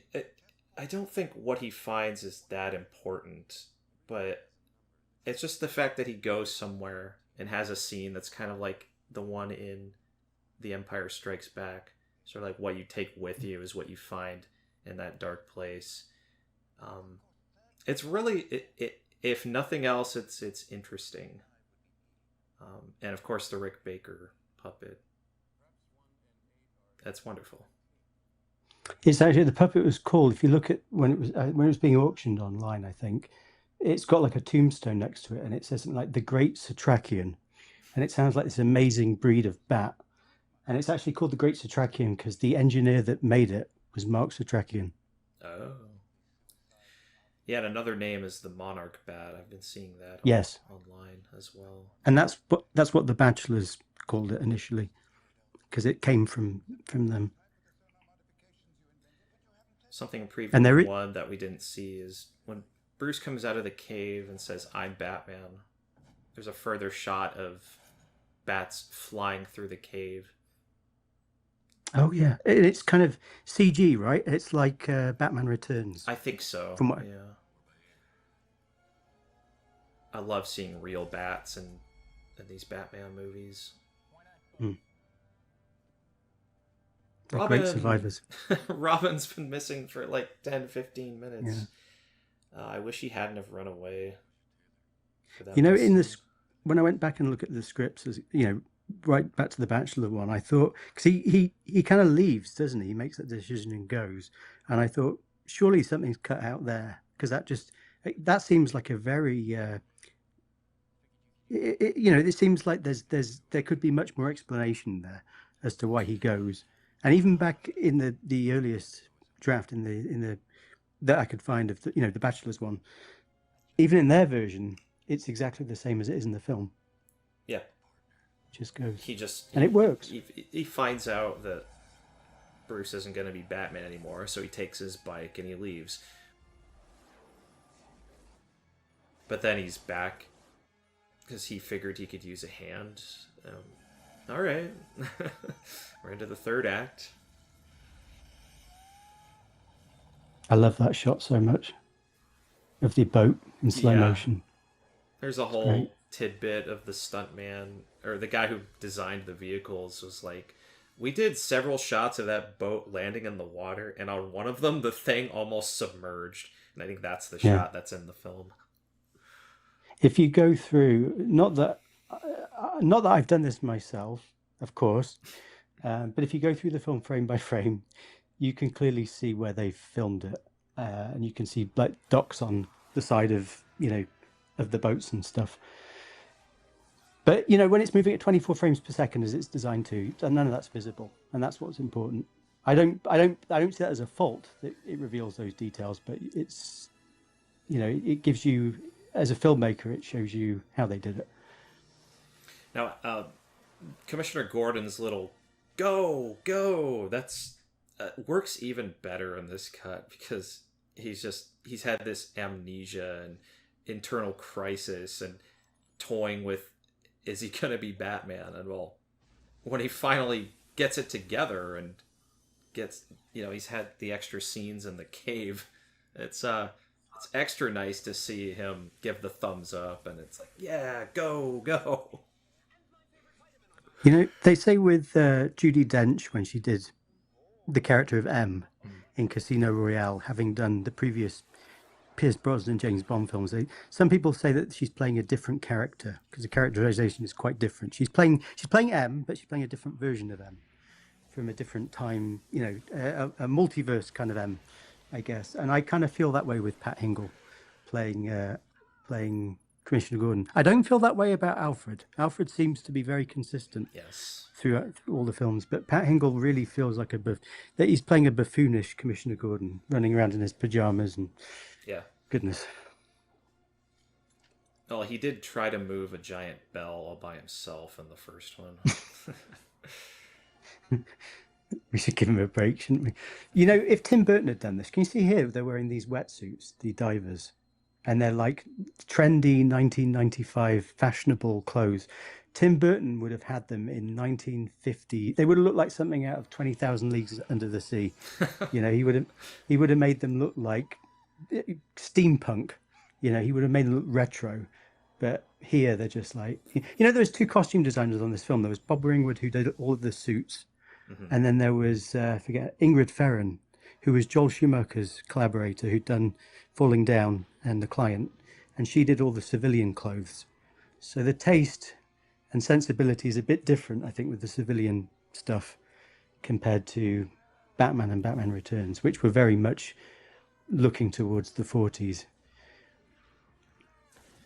You reminded me to comment on these frogmen, and I consider them to be this film's version of the Riddler Thug. The Riddler Thug is a character only seen in the video game, and he can do all kinds of magic tricks, like throw a puddle on the floor and you fall through the floor but end up coming down from the ceiling and you lose a little health. He can also has a gun that fires a giant explosive bubble at you, or he can make a shield around himself that essentially like Kung Lao's shield move from Mortal Kombat 2.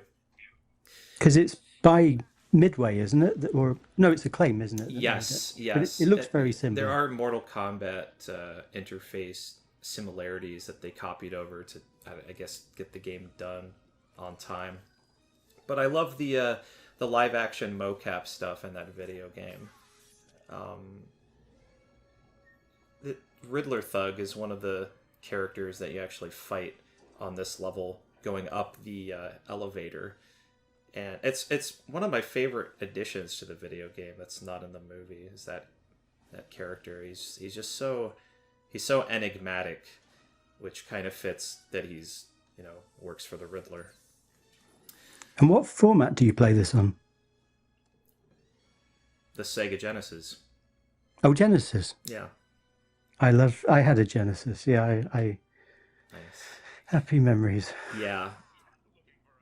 Neil Ricketson is also a Genesis kid. He also had this video game, so Yeah. we need to do an episode on that game sometime. Around this time, when you looked at this movie with Oliver, you brought up the Adventures of Batman and Robin for the Sega Genesis, and you even mentioned my favorite stage from that whole game, the Mad Hatter stage, because it's so imaginative. And I thought, yeah, perfect. Like this set kind of reminds me of something the Mad Hatter might come up with. Except instead of question marks everywhere, you'd have like cards that say 10-6, or maybe like a top hat shaped fucking like dome on the top. I don't know if he'd be sucking brainwaves. He might be doing something else. But Jervis Tetch, that's the Mad Hatter's real identity. He is kind of brilliant. Like there's that episode where he controls the minds of those gerbils, and then he ends up controlling the minds of people in Gotham or something like that. It's been a while since I've seen that show. Well, Oliver made the point that perhaps the Riddler in this, with his more sci-fi leaning and breaking into people's minds, etc., was perhaps had a bit more in common with the Mad Hatter than the comic character of the Riddler. And that's honestly something I hadn't thought of until recently. It's like, sometimes the villains in these movies have bits from other villains. Yes. It isn't just a one-to-one copy of like the Riddler in the TV show or the Riddler in the comics. Nobody's heard of the Mad Hatter. That's right. And to this day, I don't think the Mad Hatter's been featured in a feature film. And well, seeing what they did with him in that video game gives me all sorts of ideas, because there's stuff in that game where like the flowers and the mushrooms are like spitting bullets at you, and it's like flying animatronics that go boom, or like presents that open up and a rabbit comes out, and it's an exploding rabbit. Just it's great.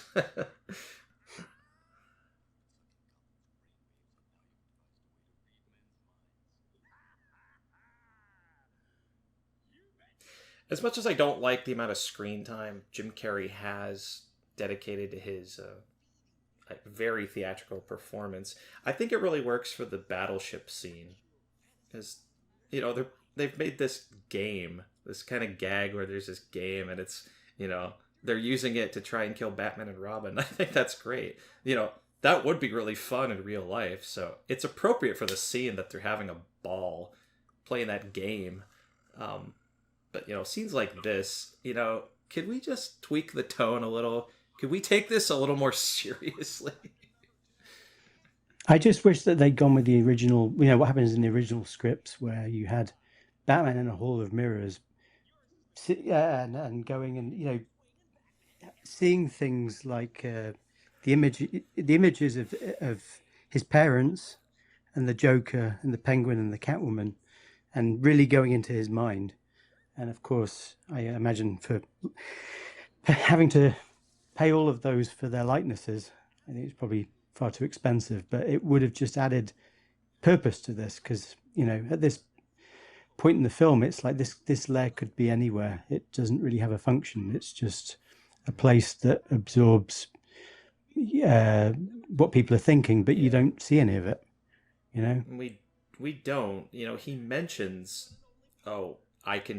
there's stuff from the Gothamites are going into my brain.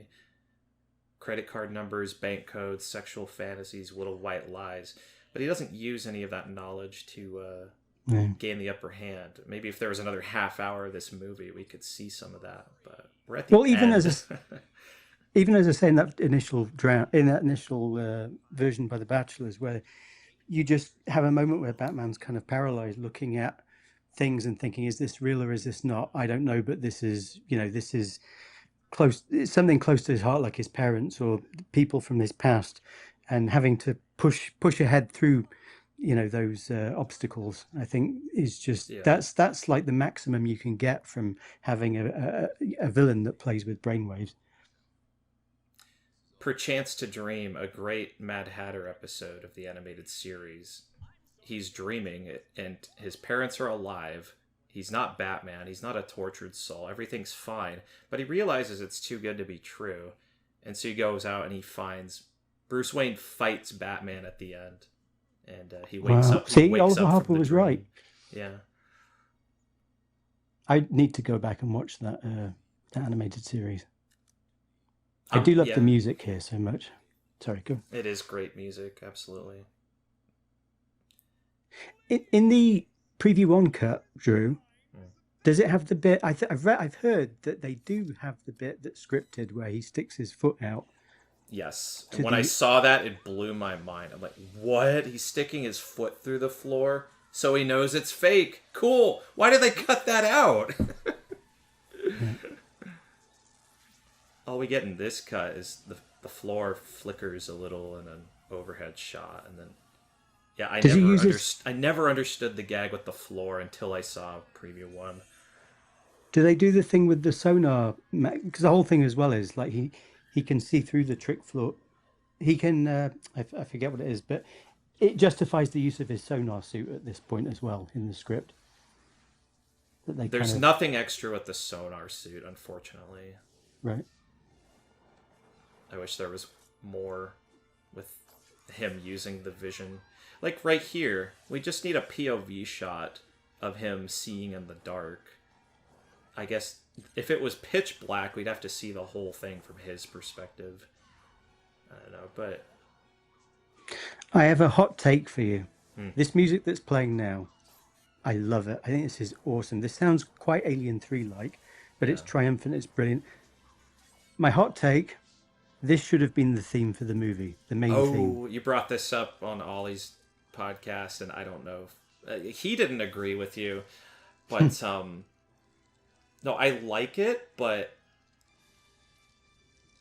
you can't hum it quite the same as you can. Like the da da da da da. That's a bit more of like Raiders of the Lost Ark, kind of a ballad that you can... that's memorable. So your idea is more in line with a dramatic kind of tone for Batman. Not necessarily the film as a whole, but for Batman, it's a nice theme. It really is. Yeah.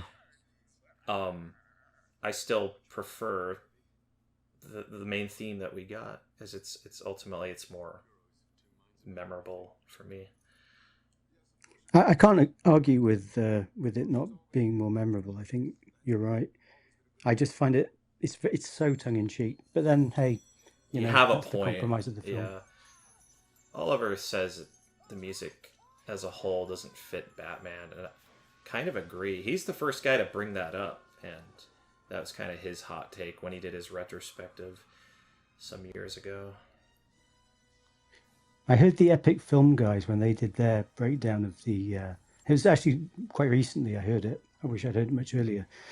But they were just as enthusiastic as you were. But one thing that was said was that the score for this movie, they didn't speak very favourably of it. And with what you'd said as well, it does make me think... just how much music plays a part.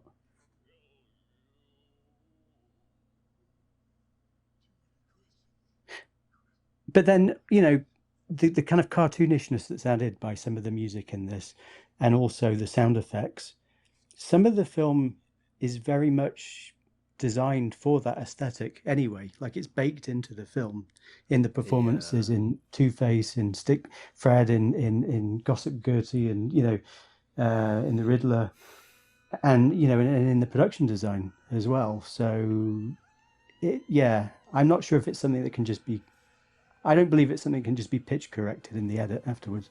And this is a new shot, isn't it? This shot here. That's right. Music video. This is the shot I saw in preview 1.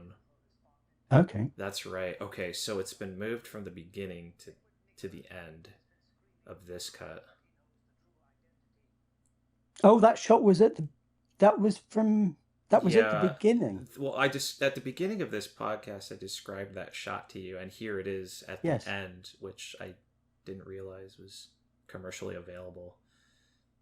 Well, there's the U2 song, Hold Me Thrill Me, Kiss Me, Kill Me, and at one point in that they have a shot that's very similar to that. Though I don't think it pushes in as far as this does.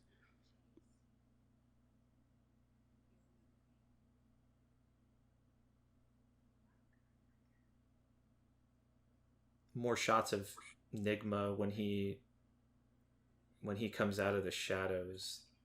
Preview 1 has more of him laughing. Doesn't add much to the film, but it feels, it's just, for a fan of this movie for decades, someone like us, it's wonderful to see that stuff. And it just goes to show you that all these extended bits from this work print, it's a gold mine for fans, but it's not going to sway people who have already made up their minds about the film. Oh, I wanted to ask you, it's gone now, but does Two-Face in the preview 1 cut, does he say, Bruce, thank you, Bruce, you've always been a good friend? Yes, he does. That scene's the same in that cut, but of course there's no final scene with Nigma screaming. The final confrontation between Riddler and Batman, that was a later addition. Yeah. So it hadn't been filmed at that point, had it? It was November 94 that was the date of the preview cut. That's right. And subsequent makeup test photos have revealed that those were filmed in January of 1995. Hey, here we go. The movie's over. Oh, wait a minute. What's this?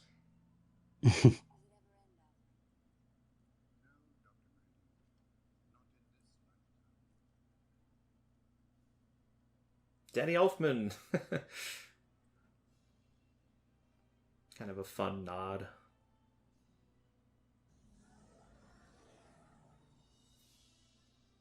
See here, seeing the green in the background, I think that style-wise it's confusing to have that, as we've just seen his defeat, as you said.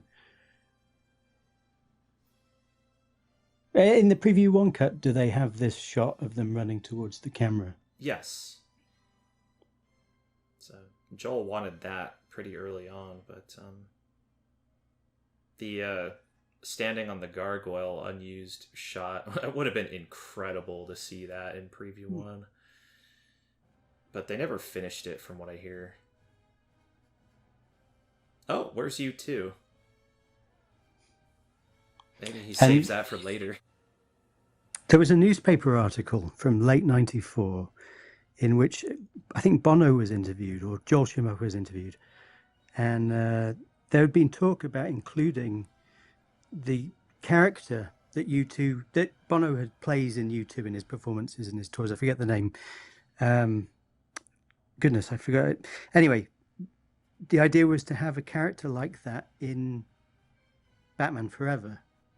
And I think they were trying to even put him into the party scene at the Enigma Tech party. And they just couldn't. I think Joel Schumacher said something like he would be there, but he wouldn't be singing anything, so it would be pointless. So they decided against it. So I have a feeling that, even by this, certainly before the edit, before preview one, you two were going to be doing that song. Or correct me if I'm wrong. I'm so absorbed in the editing of the you see how I'm very distracted by the changes here and I'm being swept up in the score used for the end credits. So, sorry for zoning out there, but It's chaotic. It is chaotic. What it's doing is it has a different effect than the pop songs in the original cut, and it's got me thinking about the movie I just watched rather than I gotta go out and buy the soundtrack. Kind of. It's both are a lot of fun. I think they both kind of work. Oh, and this is a temp track, unused kind of outtake from Goldenthal. Oh, it's giving me Isn't this Demolition the fight Man music? It's reminding me of Demolition Man. The Wesley Snipes character has instruments like this. But this is for the bit where he's fighting next to the elevator. Yes, it's an alternate take on that cue. We get a bit more of that synthesizer. Because I had the cassette in summer '95. I had the U2 cassette, and it had basically as the B side. Well, that was all on the same track. But you'd have the U2 song, and then the second part was the overture. It was basically this music that we're hearing now, and it ends with the music in which Batman first appears in the theatrical cut when the Batmobile's raising and he's walking out after he's costumed up. And I played that on a loop. I literally looped it. I played it so much that one of my friends, who now is a major video game artist, and he was aspiring at that point. That's what he wanted to do. I remember at one point we spent one day in the summer, well, a few days in the summer, just sat there and we were drawing. And I just had this looped and looped and looped and looped. And after about, 6 hours, he said to me, "Don't you think we've heard this enough?" And I kind of looked at him and said, what are you talking about? How could you? I'm shocked. Change this? Are you out of your mind? Well, you held him, you thrilled him, kissed him, and killed him. And I think 6 hours of that was enough. Wow. A cut of Batman Forever with no seal. Are you too? Interesting. Was that a rights thing or what? I don't know. Probably just a creative choice. I almost thought about asking you if this is a good or a bad film, and I have a feeling you kind of land somewhere in the middle. It's split down the middle. Have you not been watching the film? Yeah. Oh, shit. It's I decided last time I watched this, it was the theatrical cut with Neil, and I just decided to ask him right away if he thought the movie was bad or good, because lots of people think this movie sucks, and well, yeah. And so Neil went. I don't remember how he worded it, but he might have been just like sort of taken aback with the question. But both of us, of course, love this film. The answer is a bit complicated. It's one of those films I imagine myself re-editing. The other one is Alien 3. Those are kind of my favorite movies, are the ones I analyze or overanalyze. You kind of think about creatively what went wrong and could this have been salvaged, or, Yeah, I do love Alien 3. I haven't seen the extended cut too much, but I... the assembly cut, right? Yes, sorry, the assembly cut. Mm-hmm. But Batman Forever has some things that burned into me that I love, I absolutely adore, and are there. And that's why I made that video as well, because, it's a hell of a lot of work to do a 90-minute video on Batman Forever and get all that stuff and go through it and, etc. But at the same time, it was such a... I want to say it's kind of formative. It was just, it's a time that's forgotten now when people would queue out. I mean, literally everyone was queuing around the block to see it. There were cheers. I remember when my brother saw it, he told me that they actually projected the bat sign before the film onto the screen, and everyone cheered. Like even back, it's a different time, but there's so much good stuff in it, and it's a gateway to other Joel Schumacher films where you kind of, you look at them and you go, oh my God, he could have really done a Batman film. He could have done a proper Batman film. Oh my God, but it's also, I hear so many younger people who, this was a gateway film for them. It was their first blockbuster or whatever, or they saw it when they were 5 and, they still love it. And there's so many great things in it. And being, it's an extension of that Burton world, whether you like it or not. It is. It's got Michael Gough in it, and it's got Bob Ringwood's costumes, and that's enough, Yeah. So yeah, no, there's too much to like, and the cultural event, as I said, of playing the U2 song on a cassette player on a loop over and over and over, and not thinking that you needed to turn it off. Right. Great times. Great times. I think Joel could have made an even better Batman film if he were more creatively involved, I suppose, or if he were given more carte blanche. Warner's, I suppose, and Bob Daly being one of them, hired Joel to do the job essentially, instead of having him say, "Hey, here, make a Joel Schumacher Batman film." It would have ended up differently. I think he would have done year one, as he put it. And especially with Batman and Robin, they brought him back to do a job essentially. But Forever more so, I think parts of his signature directorial style shone through, even though he was hired to essentially do a job and sort of revitalize the series. Yeah, and I think, just film, as I said, the location filming in New York and personal touches like that. I think Robin's development too. You look at Schumacher's own life, you can see there are, there's something bleeding through there, I think, and you can feel it. Whereas I think with the second film, they didn't have the development time that they had. I mean, on Batman Forever, he'd not made The Client yet, and they'd already started writing the script. And when they were doing The Time to Kill, I believe around that time, Akiva Goldsman, who's also doing A Time to Kill, is doing both at the same time, whereas he was doing The Client while the Bachelors were doing Batman Forever, and then came on at the end to help on with Batman Forever. He wasn't forming it at the beginning, and it seems like with Batman and Robin, they were really doubling down on everything that was in Batman Forever that was light and bright and really going for that. And you can see even the structure of it, the template, the title sequence, going to costume montage, getting the Batmobile, drive to the crime scene with the titles going. All of that was taken from the theatrical cut of Batman Forever. Like they literally based their structure on that. There's a detail in the Batman Forever Bachelor script as well, where they describe the tunnel of the Batcave, and it basically is what you see in the film. And I noticed in Batman and Robin they had the same design going over, and they didn't write that film, but it was carried over. And I thought, they really are like the architects of Batman Forever and everything that we love that's in it. I so wish Batman and Robin was a sort of retelling of Preview 1. I wish it had more in common with the original structure of Batman Forever, rather than being a sort of retelling of the theatrical cut.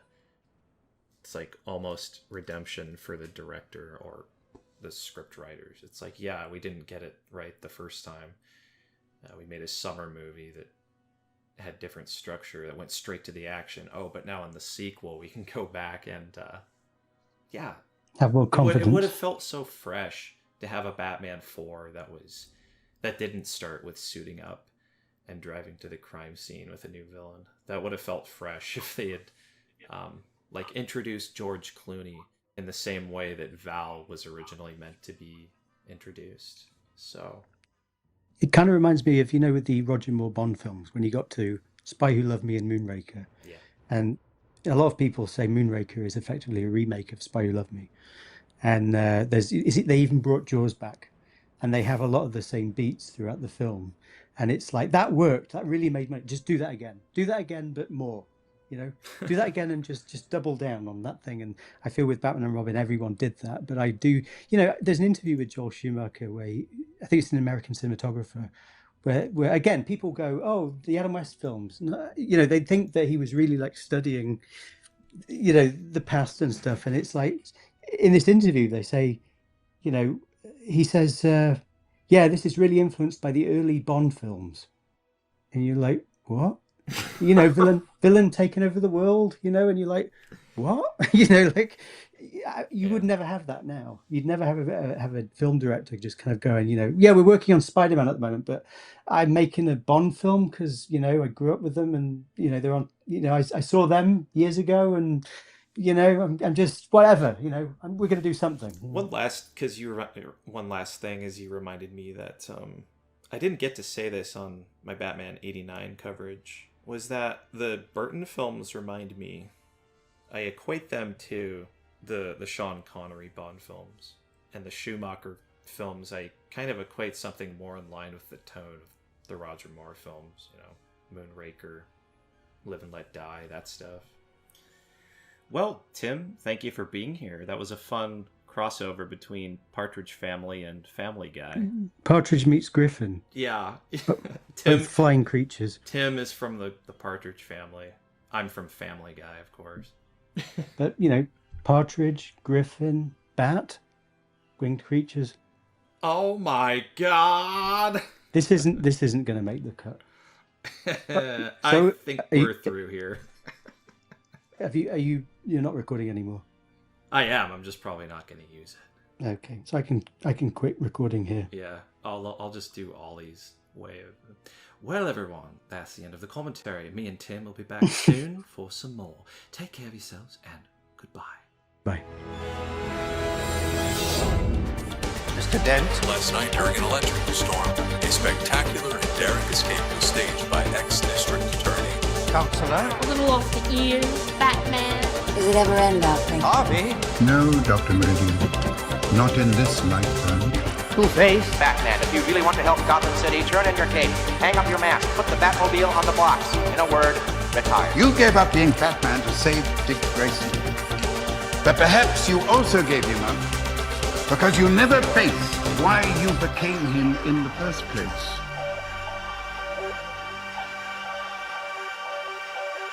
Bruce's cartoon will have to wait until next week. Master Bruce. Batman, Alfred.